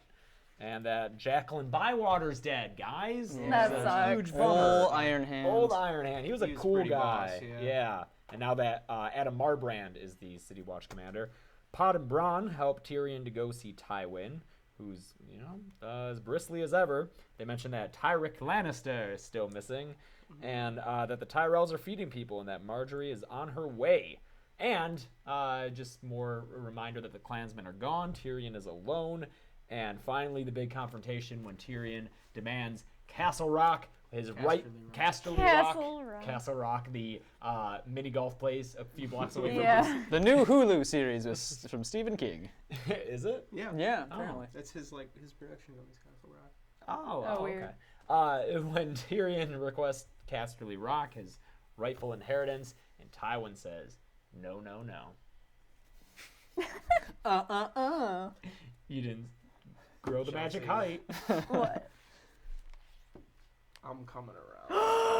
Oh no! Because Yes. right, there's so much fucking subtext. And I think it's just because you brought it up so much There's- in No, the last book. don't I leave Now I'm wasn't- seeing it. I wasn't gonna bring it up You're No, you're how stronger could than you me not bring against up? it. Because Oh, you can't I leave me. feel No, like I'm I, not there I yet. don't want to Alright. annoy people because I brought up a lot and I was like, I don't need to bring up every time that there's definitely subtext for it. But I think the problem We are, of course, was- talking here about Tyrion being a secret Targaryen.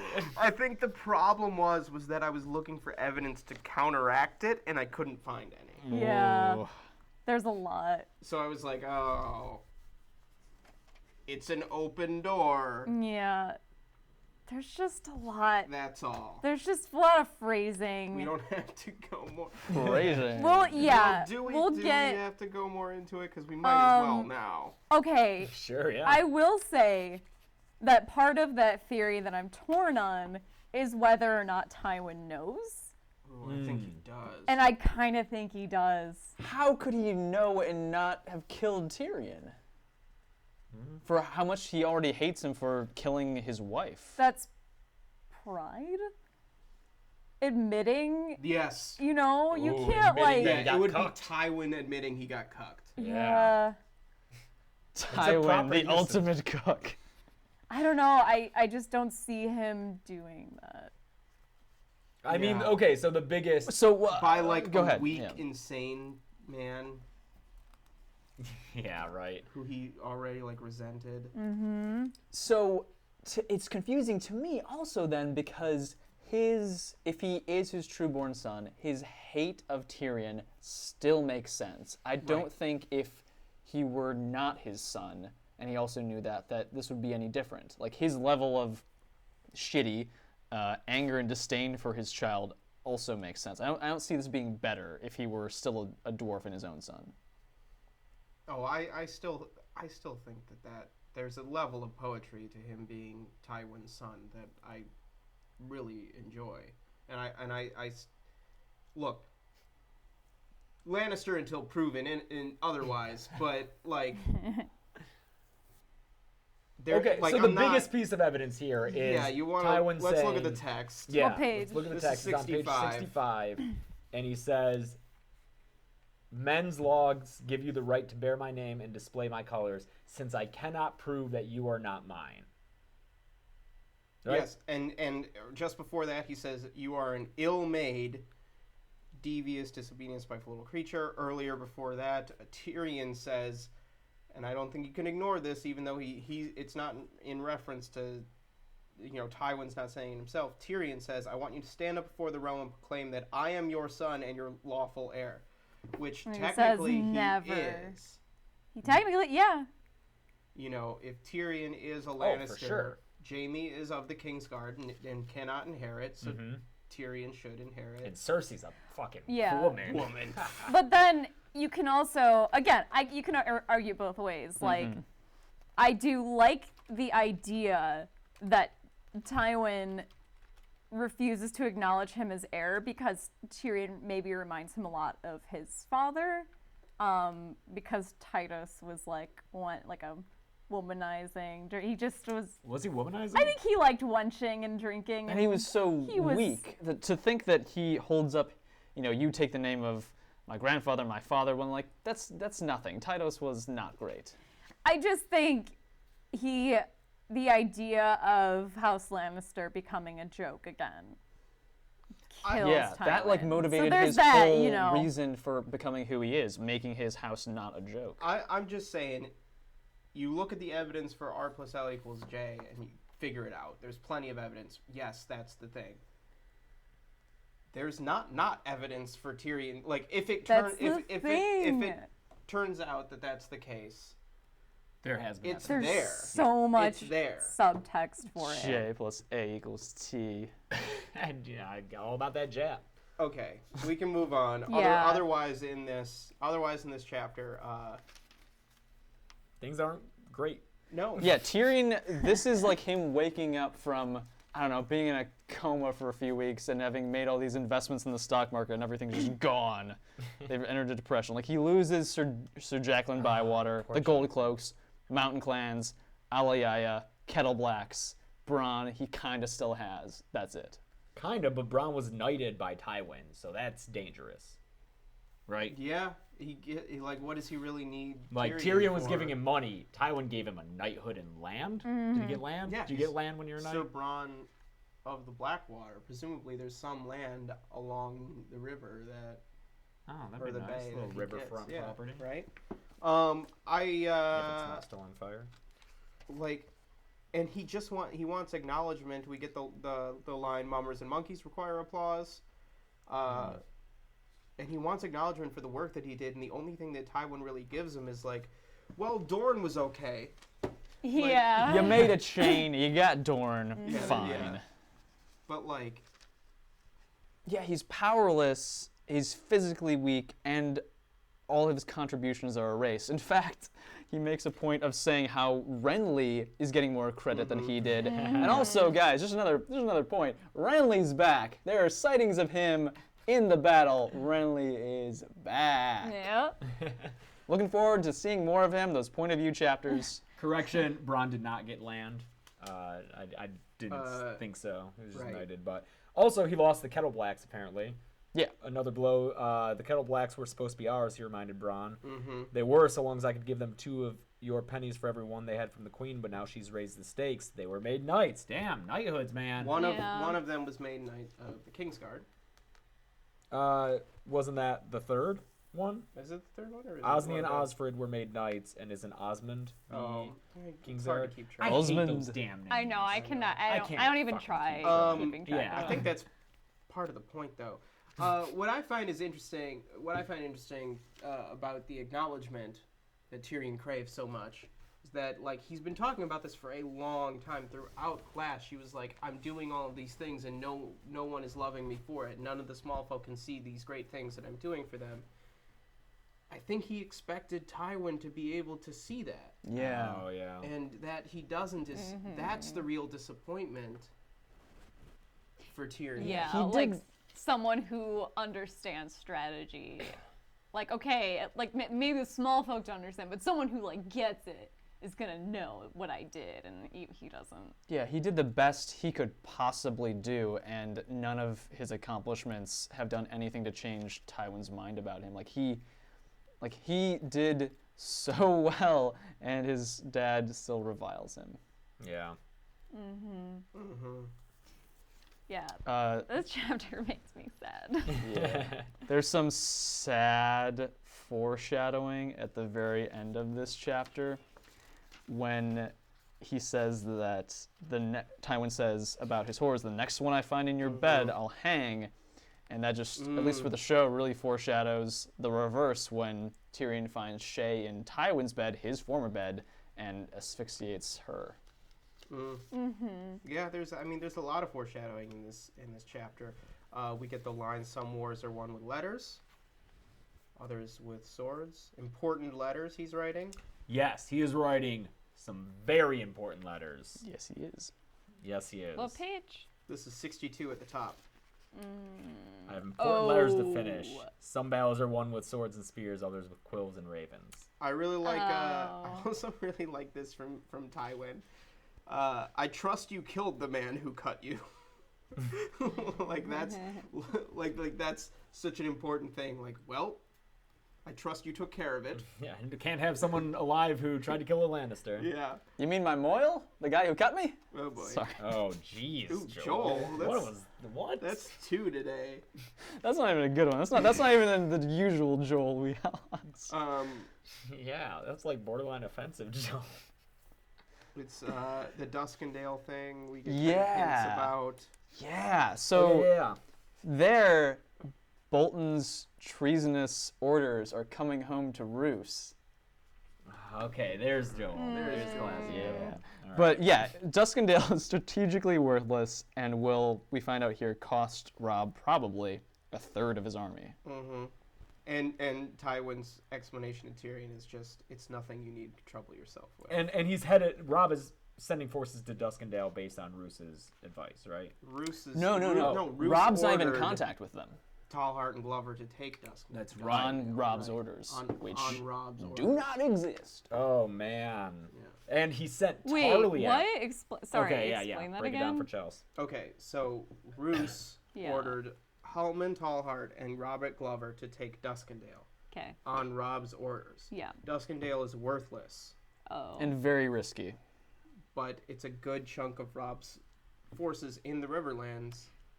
I see that they just like wasted. That they just They're not wasted. Bolton's Got it. forces, they're Got the Northmen, And- Robb's. And Uh, Tyrion thinks there was yeah. nothing at Duskendale worth such a risk had the Right. young wolf finally blundered. And Okay. Tywin sent Randall fucking Tarly Yeah.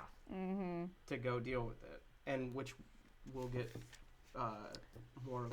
And Sir Gregor is going to come up the King's Road to cut off the retreat. Oof. They're not coming out. No, Oh man. that's a rock and a hard place. Who'd you rather? I'd rather fight Rockin' a Mountain. Tarly. Ah, damn it, Joel. I'd rather fight Would you? Tarly. Tarly's the better commander. Yeah, but if I don't want to fuck with the mountain No, dude. that's Come true. on. Yeah. At least Tarly can die. The mountain's walking around like That's lead true, armor. yeah. Well, lead's soft. Lead armor would be terrible. Yeah. Oh, like no, he has iron armor, doesn't he? Doesn't he literally I wear? think he wears like plate. I don't know. No, I know that his Still armor be is the like best. way too heavy for Right. I a think regular it's just, man like, to wear. Crazy, whatever. We don't have to. I think it it's- doesn't matter. I think it's iron armor. Um, Littlefinger's been made Lord of Harrenhal.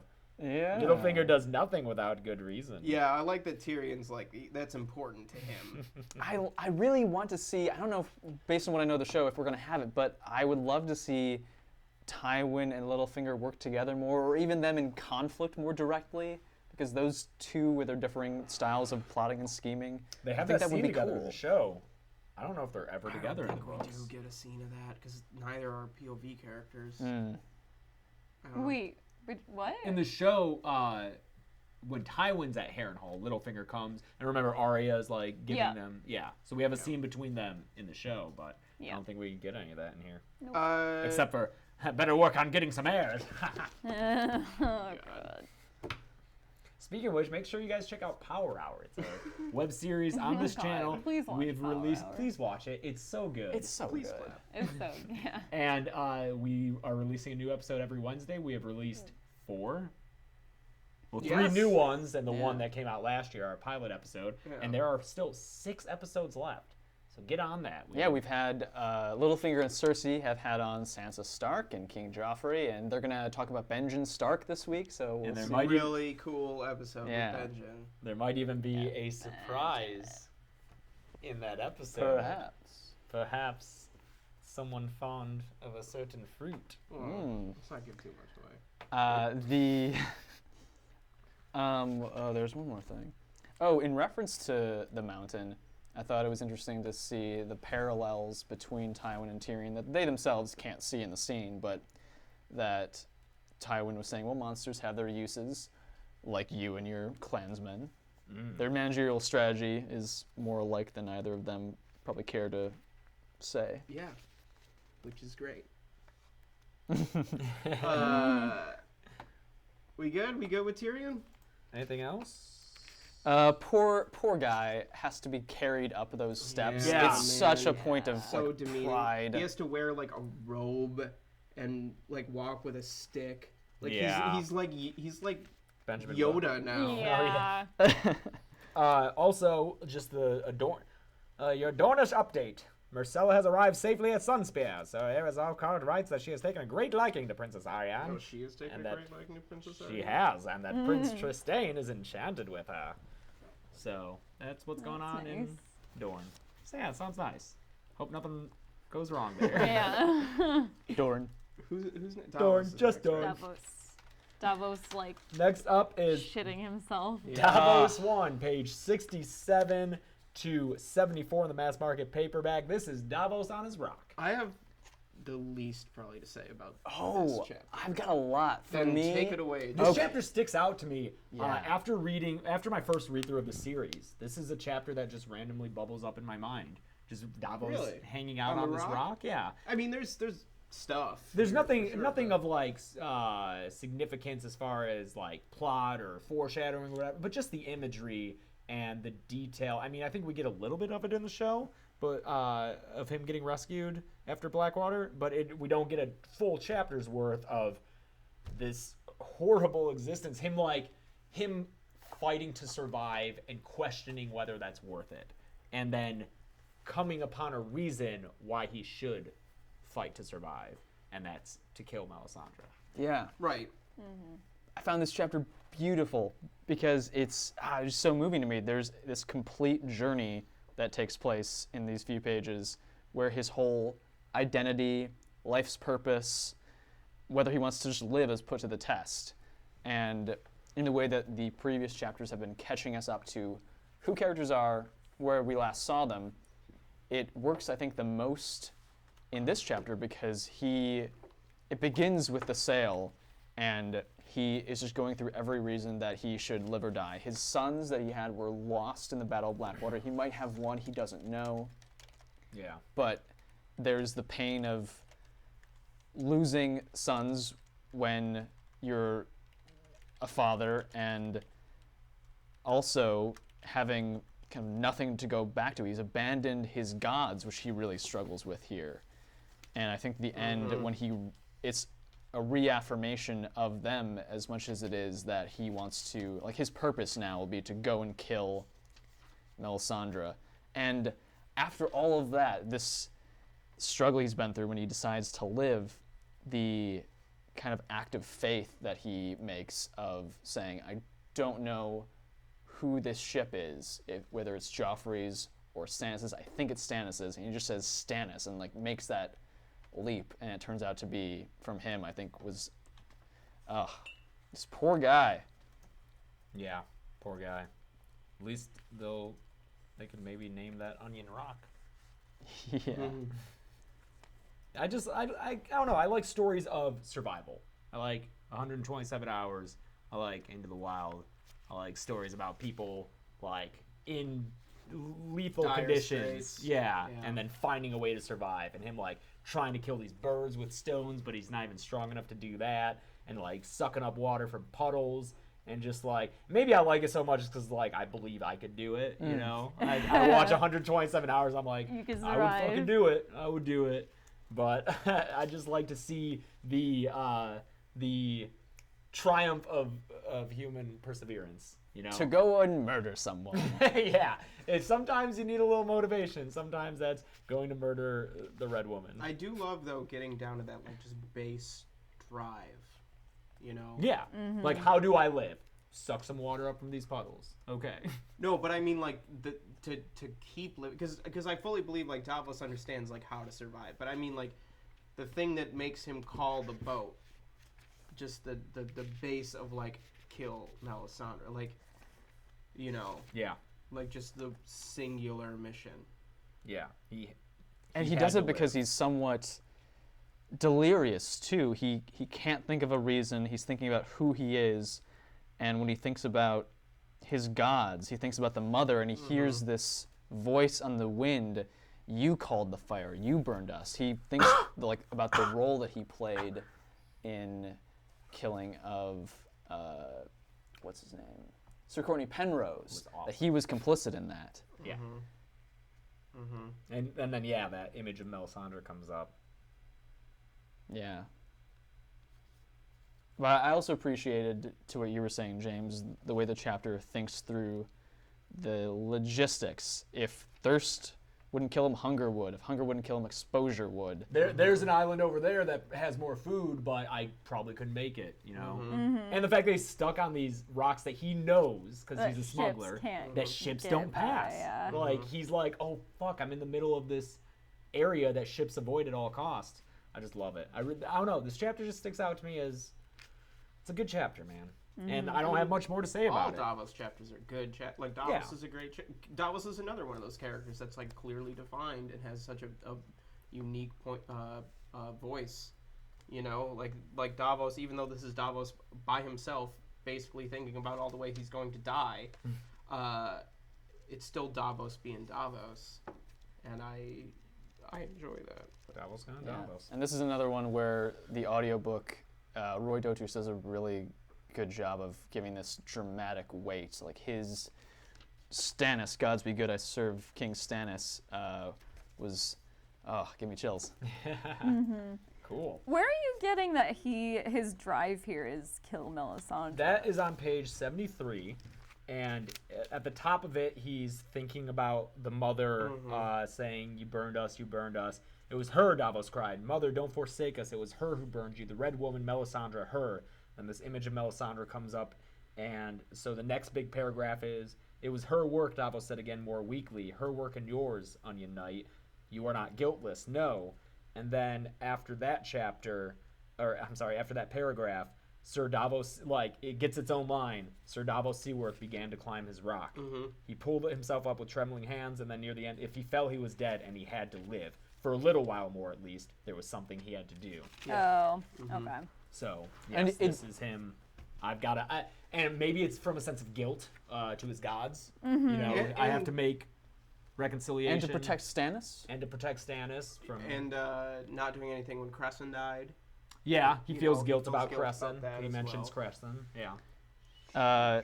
His role in that, his Crescent role. Oh, We all right. made that one before. It's so easy. But I think also at the very end of the chapter, when he thinks about living, he is not just thinking about Melisandre. It starts to be more general. You know, Sure. Stannis lives. I have a king still. I have other sons. I have a wife loyal and loving. He's starting to see everything. Yeah, so his drive to kill Melisandre kind of sparks it, and then he's like, oh yeah, still have a wife. Yeah. Right. All right. Yeah. All right, moving on to Sansa 1 from pages 75 to 90. And in my chapter close. summary, I wrote Olenna. Olenna won. Yeah. Yeah. Oh Olenna my won, God. yeah. Olenna This won. is She's Olenna so kicking good. ass. I want to say, Yeah. and I'm glad that Caitlin's here for this. When I read Sansa now, I don't hear Sophie Turner. I hear Caitlin. Lemon cakes. Oh yeah, one more note about Davos. He lost his pouch of finger bones. Finger bones. Yeah. He lost his luck. That Yeah. sucks. He looked Yeah. for it and it wasn't there. Could have eaten them. Oh no, they were just No, bones. they're bones. Yeah. I love how that's a Long twice dried removed thing now, where there's the phantom limb thing where he would feel the fingers and then he would touch the bag, and now he's just touching the bag. With fingers he doesn't Yeah.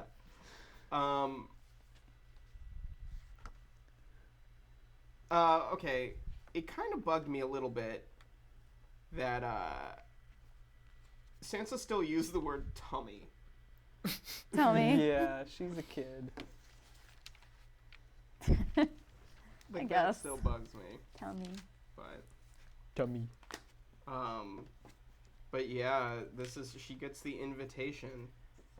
The invitation seemed innocent enough, but every time Sansa read it, her tummy tightened to a knot. And I love how the whole first few pages of this chapter are Sansa like, nothing is good in this world.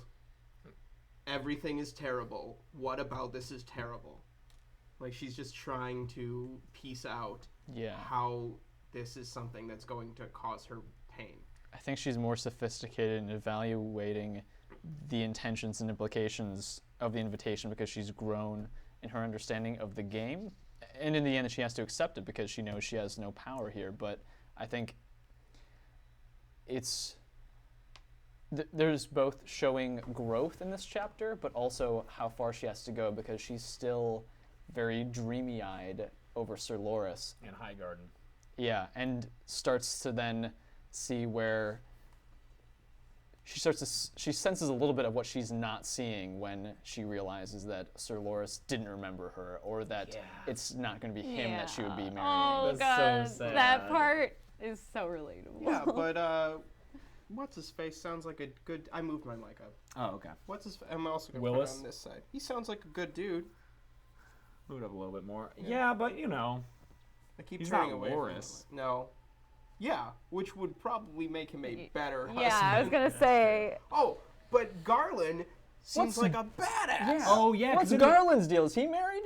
Yes. Oh yeah, he is His married. wife They is mentioned dead. Well, never mind. because in the show they combine all these Tyrell sons into just Loras. So Right. Loras is the amazing swordsman, but here Loras is good with his lance, but Garland is the fucking badass. It was Garland the Green, right? No, No. that was Guy and What? Who was the green guy? Garth Green. Garth. I don't know. Who are you The talking green about? member of Renly's Rainbow Guard. I don't know. Guy in the Not, green? yeah, not. He was killed. Not at another Blackwater, Tyrell, So yeah. yeah, never mind. Sorry. Is Garland Green, like, wait, is that Steve Buscemi in Con Air, the serial killer? I don't know. I've never seen Garland Green. All right. I didn't. Con Air? Did you Yeah. just reference? You just referenced Con. Well, yeah, I think that's the Is character's that Nick name. Cage? Yeah. I should watch Con. It's Air. good. I've never seen it. Boy. I think Willis, I just imagine as the I don't know if anyone else played the Game of Thrones Telltale game, but I imagine him looking like the brother in that who like was also like crippled and he walks with a cane, but he's super hot. The older brother who comes back from the Yeah. fight. Oh yeah, That's what I imagine. So I'm like, Sansa, it's not so bad. Loras and Garland are both top 5 fighters according to George. Oh yeah, he has So- said that. Garland, like I love. Who would the others be? Jamie, well, whole Jamie. Selmy, maybe. I don't know. Selmy now. The Hound. Maybe. Sword fighting. I don't know. Sword fighting. I don't know. I don't know. But it's just we get this little thing where he like trains by like fighting 4 guys because you never fight one dude in a real fight. Yeah. Which like this is a great idea. Way to be smart about your training. Way to play to win. If there's one thing Sansa Stark had learned here was mistrust. So Yes. yeah, she is learning. She's learning. And she's having another illusion shattered because he doesn't even remember the red rose. Yeah. Oh god. He was just putting on I a show. hated that part. She doesn't see why though. She just knows that she's made him sad, and it reminded me of Game of Thrones Sansa with how she was interpreting Joffrey's behavior, that she just made him mad, but she doesn't understand the reason why. And the reason why is because he loved Renly. Yeah. And he's real sad about it. But yeah, I bet it's heartbreaking. The sharpness in his tone took her aback. The warmth had gone from his voice, nor did he take her arm again. Like, oh man, that sucks. Well, I mean, like, And his boyfriend died. And it sounds like he killed regrets his friend. Yeah, because he Yeah. killed Robar in like an act of rage. Right, yeah. And they were buds. And Robar was cool, man. Robar was super cool. Yeah, he was the one who was with Catelyn and was like, gotta make my way somehow. I'm not a Yeah. firstborn son. Yeah. Mhm. Yeah. Royces are G's. Just saying. So Speaking yeah, of- after also, so we have on page 77, maybe I truly am as stupid as Cersei Lannister says. This is a concern of Sansa, her being dumb. And then she doesn't really help herself in this conversation with Olenna. I feel so bad for her. Olenna's But mean. because she's afraid. She's afraid, and Olenna is just like... She's a bully. Olenna? Yeah. Yeah. And she's like a witty bully. I Yeah. think she has more wit than anyone besides maybe Tyrion. But Sansa's right to like Yeah. not know what to do in that situation. Yeah. Because like she gets that like you can't just be telling people shit. She has in been King's Landing. made justifiably paranoid by this point. Yeah. Also, Sansa hasn't really been around a lot of old people. Like old Nan, I guess. She had like, old Nan. She had but it's been a long time. Mace Draymond. She had her Septa. Mace, Who wasn't? Maester, Not old- Oh, I'm sorry. Ruin, Not Basically. old, powerful but people. not old powerful people. And Right. like, I get it.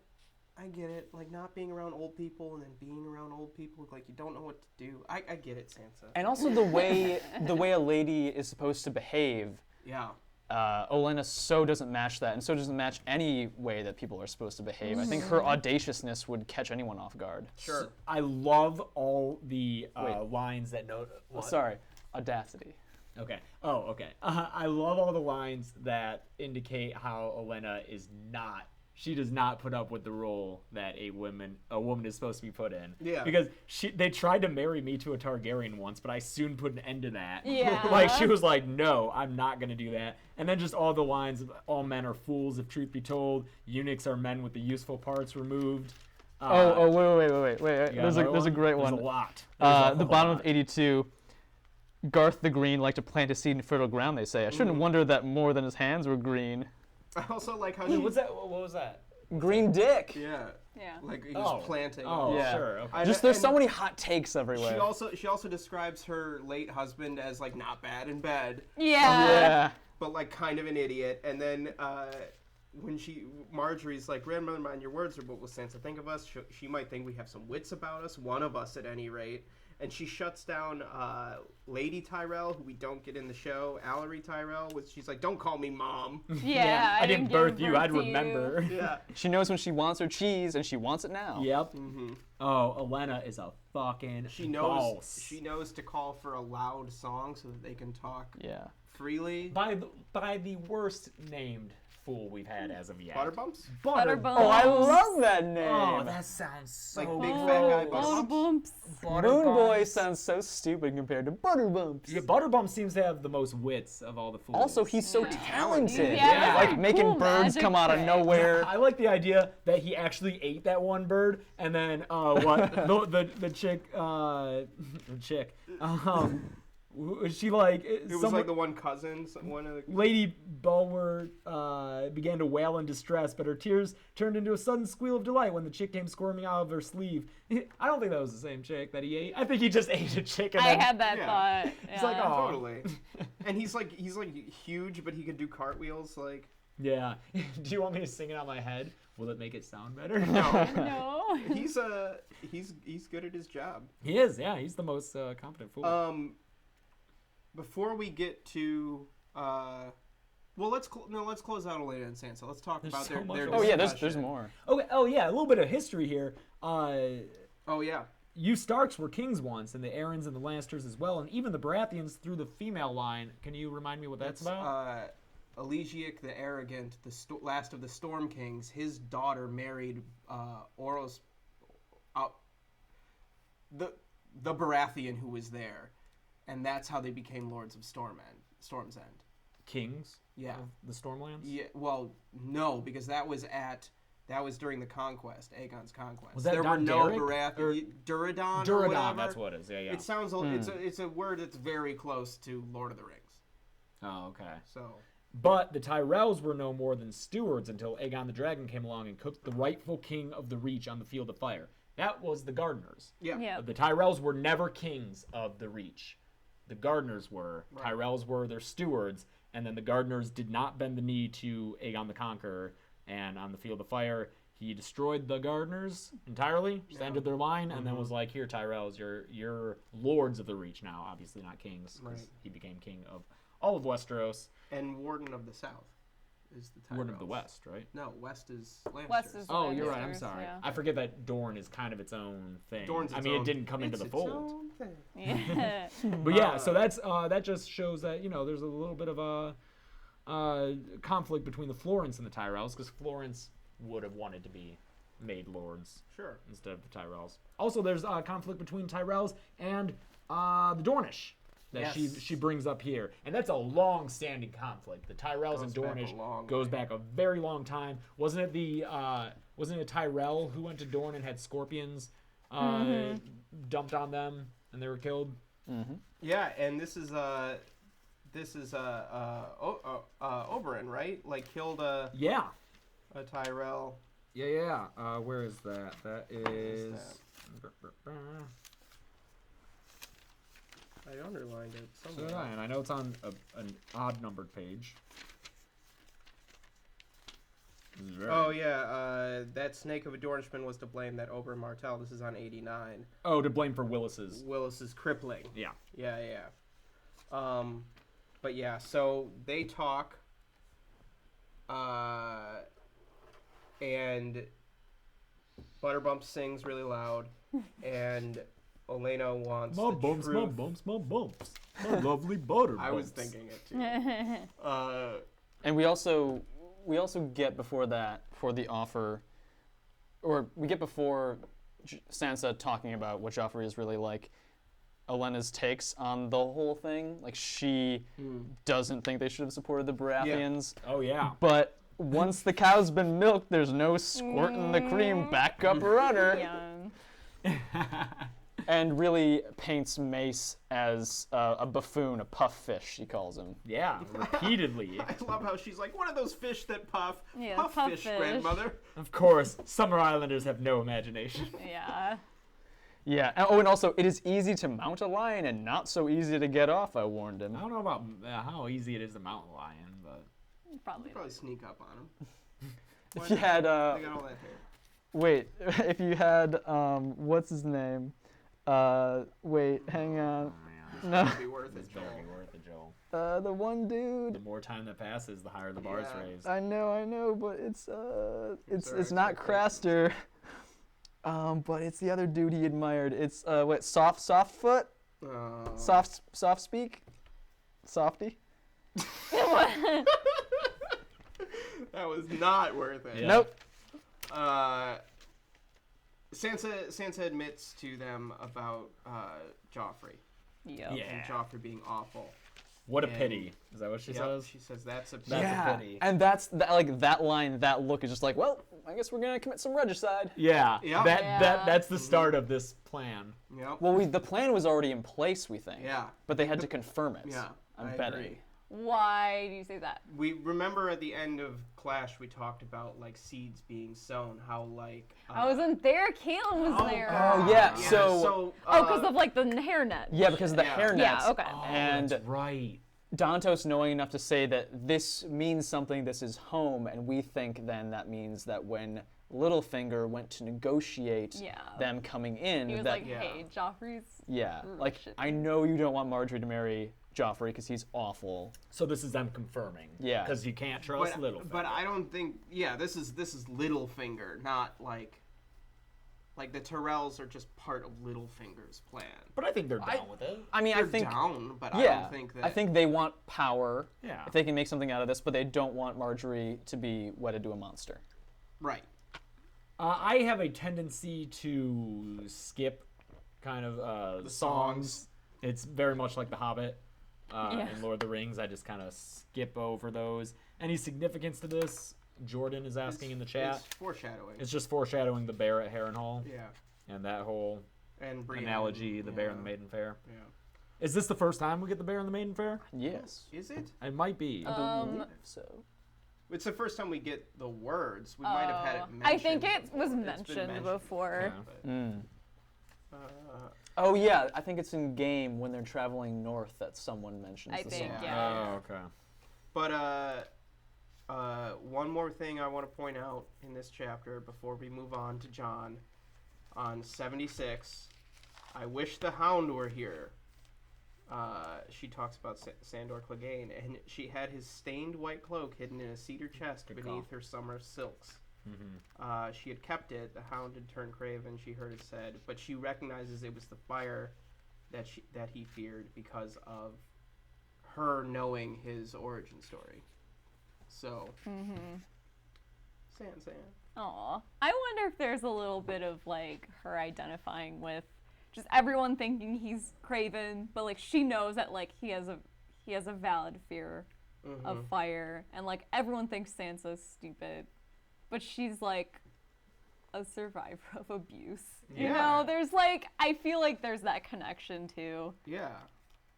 Between what everyone thinks about them versus, like, no, these are, like, pretty valid reasons that I'm this way. Yeah. I don't know. Definitely. Brand 3 in Clash, by the way, is the first mention of Fair and the Maiden Fair. Ah. Great. Interesting.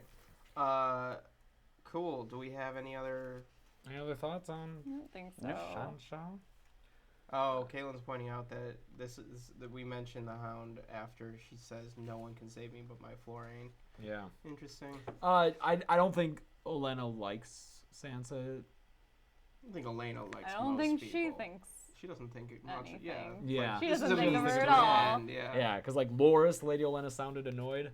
Don't be foolish, child. Yeah. I think she's like talking to her. She wants confirmation about Yeah. this stuff she's heard about Joffrey, but she's probably like, I have to listen to this idiot, Yeah, as a little which kid. is really sad. Yeah. Like, I love Olenna, but Olenna Olenna's doesn't not think a much nice of Marjorie person. really either. Yeah, and we should It's true. say In the language here, she does come off as sharp towards Marjorie. this is Yeah. the first time we get Marjorie as a character who speaks, right? Right? That's is this true, the first time yeah, we've had Marjorie yeah. speak? Oh no, conflating show and book. I can't remember. In Catelyn's chapter, I think maybe Marjorie says like hello. Yeah. Yeah. But this is the first extended dialogue we've had from Marjorie, and she seems nice. She seems seems nice. I mean, competent. if we buy into Sansa's paranoia, which is, justifiable, we can maybe think what's she up to. But on the face, at least, she seems pleasant. She tells her grandmother to stop badgering the witness. She's like, look at her. She's terrified. I feel like She's warm. She's the kind of like lady that Sansa wanted to be. Yeah. Like she's wealthy and sophisticated and well put together and beautiful and well spoken. You know, the commons love her because the Tyrells are giving all of this food in her name. Like she's the epitome kind of this capital L lady. She already calls her Your Grace. Sansa already calls her Your Grace, even though they're not married yet. Mm-hmm. You know, so I think she already has this sense of like, oh, you're what a princess or queen should be. Okay. All right. John. We are on our final chapter of this meeting. It is moving on to John 1 from page 91 to 104 in the mass market paperback. This is John and the Wildlings and meeting Mance motherfucking Rayder and Torrhen. And good stuff. Tormund. I'm sorry, not Torrhen. Torrhen Square. Tormund Square. Tormund, very different than in the show. I'd say Mance is more different. Well, Mance is way different. Yeah. So this was another great chapter. Like how Sansa's chapter was great because of Olenna, I think this chapter is great because of Mance. Yeah, Mance is fucking awesome. And man. Tormund. Let's not short shift Tormund. Sure, but he's more of the sidekick. Tormund Giantsbane, give the whole title. Tall Yeah. talker, hornblower, breaker of Fucker, ice, Bears, what is it? husband to bears. My favorite weird fan theory Is what? So they fuss is bears? is Tormund husband of bears? Is that all of the Mormont children from Lady Mormont are Tormunds? That's funny. Oh I yeah, love that theory. Yeah, yeah. Mance and Tormund are Mance and fucking Tormund great. yeah, Mance is so cool. Let's lead up to it though. Okay, We got yeah, John walking with Rattleshirt, who's just so unpleasant. Yeah. He's just a nasty man. And what's with this threat of I'll open up your soft boy's belly and sew a weasel up inside? What? Yeah, why didn't he say tummy? Pretty serious. What's he? But what's he talking about? Is he being? What's a No, weasel? that's an alive weasel. Like I a thought weasel. maybe he was gonna shit in his belly and sew it up. Yeah, what? What? How do you get? Because Long Spear Rick is like, where would you find a weasel in the snow? And then it moves on as if Rick wasn't getting something. No, I think that's Rick giving. Just him being yeah, like, you're he's full giving of shit back to Rattleshirt. Like, you're a whatever, Rattleshirt. I don't know. I don't know. Whether it's an actual weasel or anything else, I just like the imagery of like, I love the imagery of Rattleshirt killing Jon and then being like, well, I said I would do this. It kind of seems pointless now, but and then like doing it, and then he finishes and everyone else is like cool, I guess. Can we? No, it would be like he wouldn't kill. It'd be like torture. Oh, Like Jon would live. I guess that makes more sense. I still like the imagery in my head of him so. sitting there in the corner being like, I've got to be a man of my word. We've spent too much time talking about this. Shut up! Don't police my Rattleshirt talk. But Oh, yeah, already like different gender dynamics. Egret talks back to Rattleshirt. It's cool. Yeah, not even entire. I mean, gender dynamics. Yeah, but also just Leader. Politics. Yeah. He says this a couple times. These are free folk indeed. What's with the Weeper? Is he important? He's just another one of those like Wildling heroes. Mm-hmm. I don't think he's like important. Like I don't important, remember important. him. Yeah, I didn't. I was like, oh, all right, Weeper. I hate the word roomy. Is it roomy? Like his eyes. roomy eyes. I Yeah. hate it. It's Does pretty that just gross. mean cataracts or? No, No, like they eye like boogers. water. Oh, like they're dogs? gross, How they get yeah. that? Oh. Oh, that's Yeah. gross. Yeah. That's why he's got his name. Oh. Should get that checked I out. like how Jon is continually in his inner monologue talking about the mission that Corran gave him, Yeah. and he's like making notes as he's like coming up to the camp. He's like, this is what the camp is. This is how many cook fires they have. This is where their men and women are. What kind of weapons they have. What kind of armor. How they could best be attacked. Yeah. And Jon's impression of the Wildling camp falls in line with Thorin Smallwood's advice of like we should harry their lines and hit them. True. You know. I do like though how he's constantly reiterating his loyalty in his head, and it's just so funny to me. I'm like, dude, just make sure you don't accidentally say it aloud, because like on 94, he's like, they're dogs and he's a wolf. Said Jon. They know he's not your kind. No more than I am yours. Yeah, What like, was that? Oh shit! Nothing. Did I say that out loud? I had that thought too. I'm like, no, you gotta be like method, Jon. Oh, he'll get method with Egret later. Yeah. Yeah. You'll come to love it. Squeeze above the knee. I like how he's thinking about when the women are fletching arrows. Arrows for my brothers, arrows for my father's folk, for the people of Winterfell and Deepwood Motte and the Last Hearth, arrows for the North. But not all was warlike. As I said, he's keeping track of. There's like kids playing and shit. Like, you really do. What I really love about what the book does with Jon's introduction to Wildling culture is it really does make it seem appealing.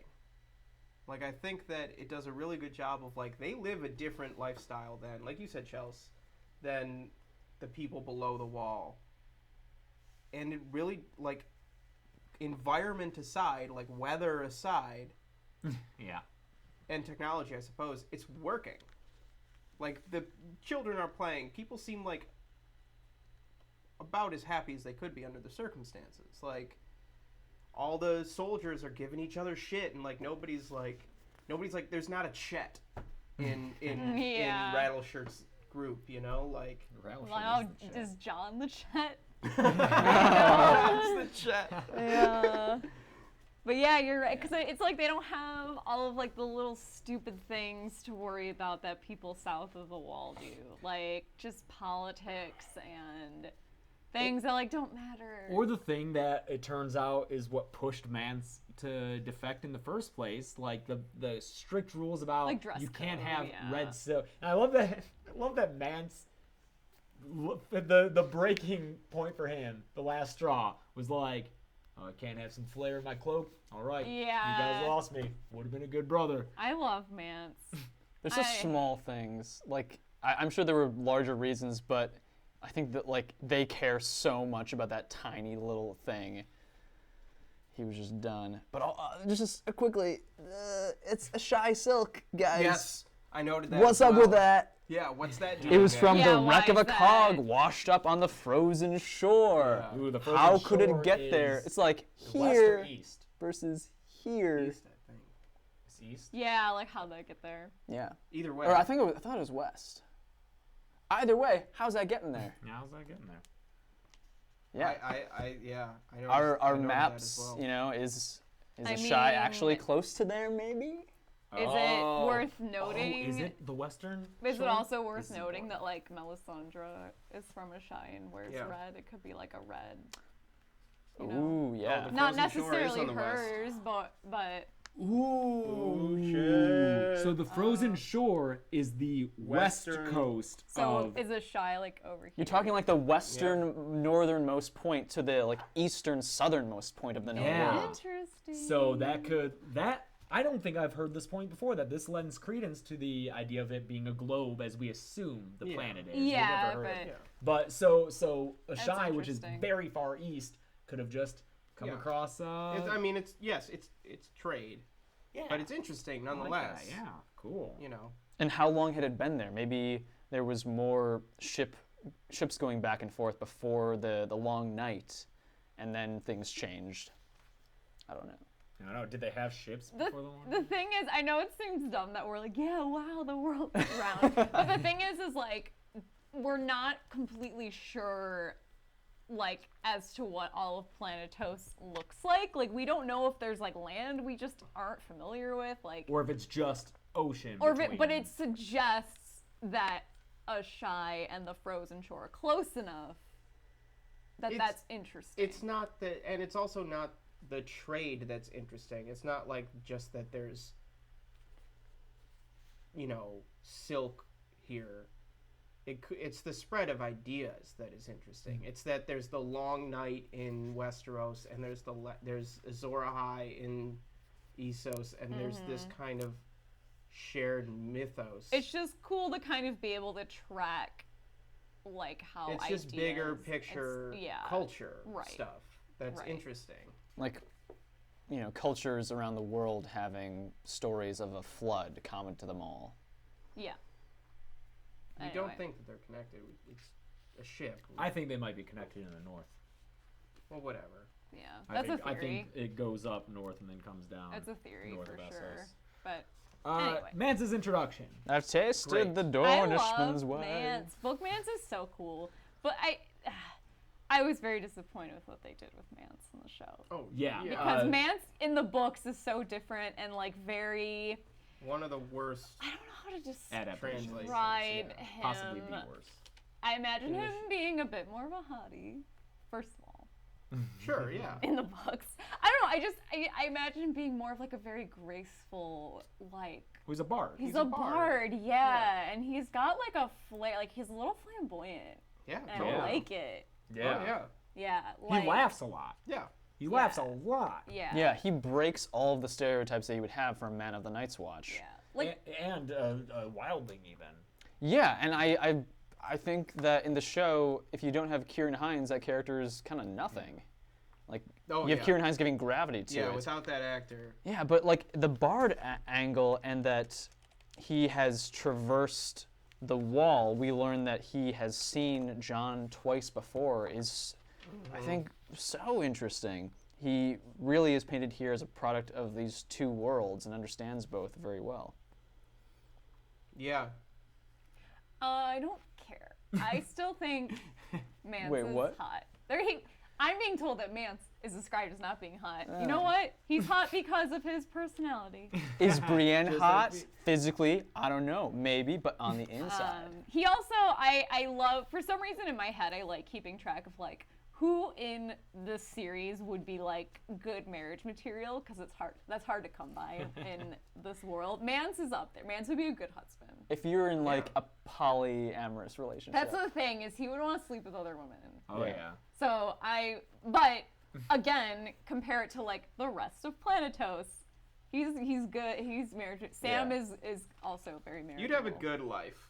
Yeah, with for Mance. sure. Yeah. Like it's And any of Davos the is- Manderleys are also good husbands. Oh yeah.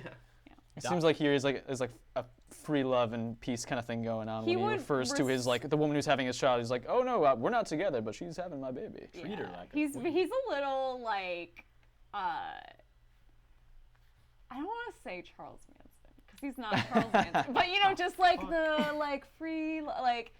I don't know, just, you know, he's Cult got like leader. his band, everyone's cool, like we all like live off the land. Tom Bombadil. We're all like together. Don't bring up Tom. She's You brought up Lord of the carrying Rings. my child, but like we're not up together. It's not a thing. Yeah. No one can really own. No one, yeah, no one owns anyone. Yeah.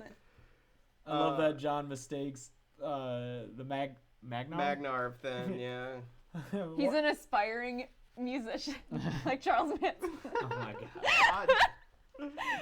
I don't know. But I thought of like kind of free love. More seriously, I did think of like kind of free love, like the idea of, you know, marriage isn't real, man.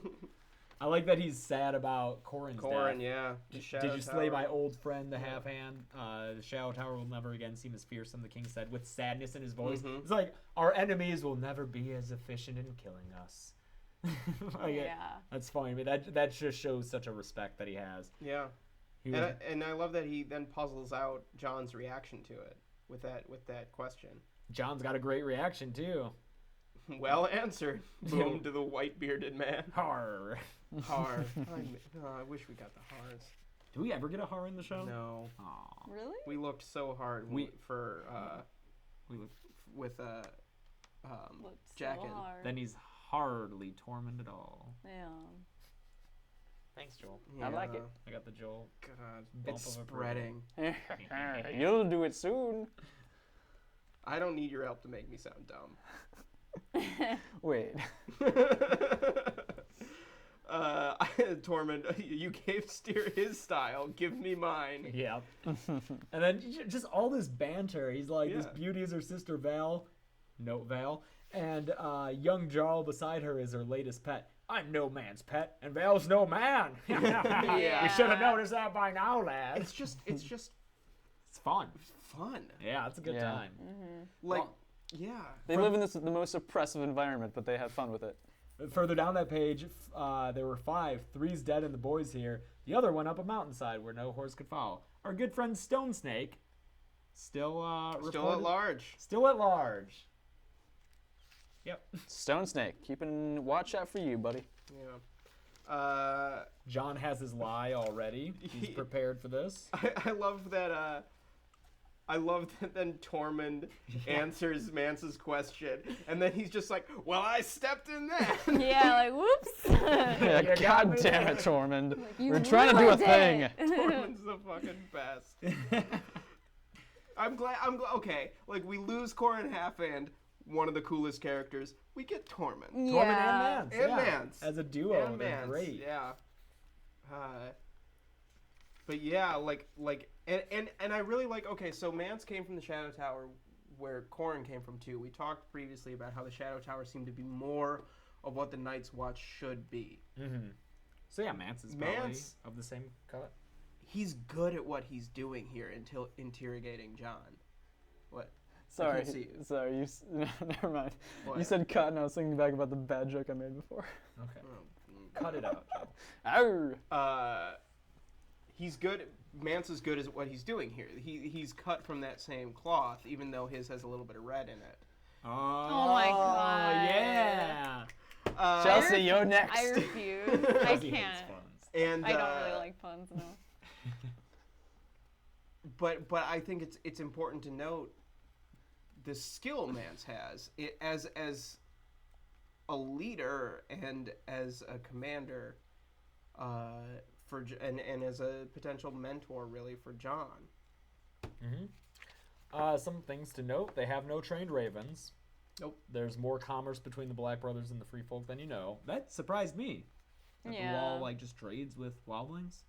I think again this is coming from a man from the Shadow Tower. I think the Shadow Tower knows who's an enemy and who's a friend. Sure. Well, not friend, but You know what I mean? Won't like kill you. yeah.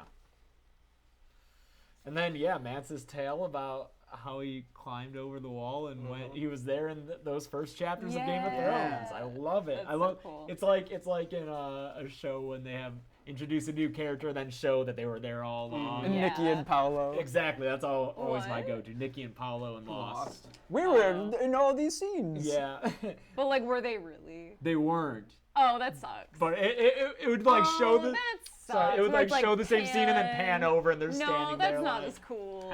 That's not as cool. Well, that's what it did here. They flashed back to Game of Thrones and panned over, and there was Mance. Like, I'm here too, playing aloof. Well, yeah, but Yeah. you know. Yeah. Not As opposed to the show, I love this story. I love that it shows that he. Oh wait, before we get there, okay. because that will be like the end, right? Yes. Yeah. Sure. They really hammer home guest right. Yes. Yup. They I hammer it noticed home. that. Because that's going to be important later on in this book. Your father would have had my head off, though. Once I had eaten at his board, I was protected by guest right. And it's like, you're protected too right now. Yes, so go ahead, Joel. So wait, what did I like? Justification.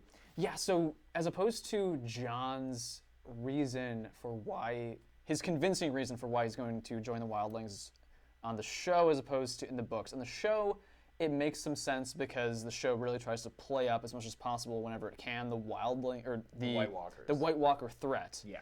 Ending season 2 with that horde of them, really starting strong with season 3. But for the show, it makes sense, I guess, for what Jon has seen. But to me, it strikes me as a little bit weak that Mance would just easily believe that. But here, this completely makes sense. Jon already knows now that Mance has seen him, so hearing that story, I think, is important. And then it plays into what society's expectations would be of him. It makes more sense to me from a character point of view that he would, like good liars take from reality, he's going to choose something that very much could be true, as opposed to making it more about this greater threat that he himself has not had to really deal with. He's only encountered the White Walkers once. I agree. I think that for me, it was the best lies contain a little bit of truth. Yeah. But I disagree. I don't know why this makes sense. Like, oh, did you see where I was seated, Mance? Did you see where they put the bastard? But then you join the Night's Watch where that doesn't matter. Like, I can see that as justification for, hey, why'd you join the Night's Watch? Well, did you see where they put the bastard? So I joined the Night's Watch. Why'd you quit the Night's Watch? Did you see where my family before the Night's Watch put the bastard? But here's the problem, though. That makes is no that sense to me. In theory, it doesn't matter. But in practice, it matters. He's constantly being called bastard. He was constantly being called bastard by Alistair. He was constantly being called bastard by people like Chet. Like, it's something that's used against him in that culture. In the Wildling culture, it doesn't matter. But haven't we been led to believe that it doesn't matter at the Night's Watch? It's supposed to not matter, Yeah, but it but it does. still does. I guess de facto it does. Yeah. And also, the Night's Watch is still part of like the system. you Man. know? Man. So then, by joining the Wildlings, it's like complete removal from like all of that. Like the Night's Watch is still intertwined with lords and. Okay. Yeah. Oh. When Sam joins, he is the same as everyone else. He's the same as Chet, but really he's still highborn. He knows how to read. He's still Yeah. all of the reputation that his life brought with him. And I think that reputation followed Jon for a while with Sir Alistair, and even smartly with Corran. When they're in that last fight, he says, "Oh, I knew you were traitorous. A bastard would do this." Oh, Yeah. Okay. Mhm. Okay. All right, you guys convinced me. I guess it was just a little bit deeper below the text, and you guys had to dig it up and shine a light on it for me. So thank you. Sure. Yo. Thanks for that excavation. I'm so glad you finished that word. If you would have just stopped at excavation. Excavation. That's what I'll call it from now on. Thanks for that excavation. Because we say that word so often, we need to shorten it to save some time. But not right. shorten it too much. Too much. Any Three final syllables. thoughts on this I don't think so. reading? This was good. I fucking loved this. All these Yeah, chapters it were was good. dope. It was Oh good. yeah, let's assign the next week's reading. So we start with some Dany, some Daenerys 1. Don't spell it wrong. I'm just going to say Danny. It takes up so much space. And What page is that? That's page 105. And we'll do another 100 pages. So that'll take us to one second. How long is this John chapter? Because like I love Too long. it's too long. Okay, so we'll go to the end of we'll do less than 100 pages. I'm sure we'll Dash do more okay. some other time. Oh, it's a Catelyn page, but I haven't numbered them. So it'll end on 201, and it'll be Catelyn. Is it just Catelyn 2? I don't know if there's a Catelyn before this. I'm looking. As you guys hear, I think it's Catelyn too. work this out. You guys can see we're showing our work If here. anybody wants to get a super chat in, Yeah. there's Super still chat. time. Yeah, it's Catelyn 2. Page 201. So a little bit lighter reading for you. Yeah, we get a Danny. We also get a Bran.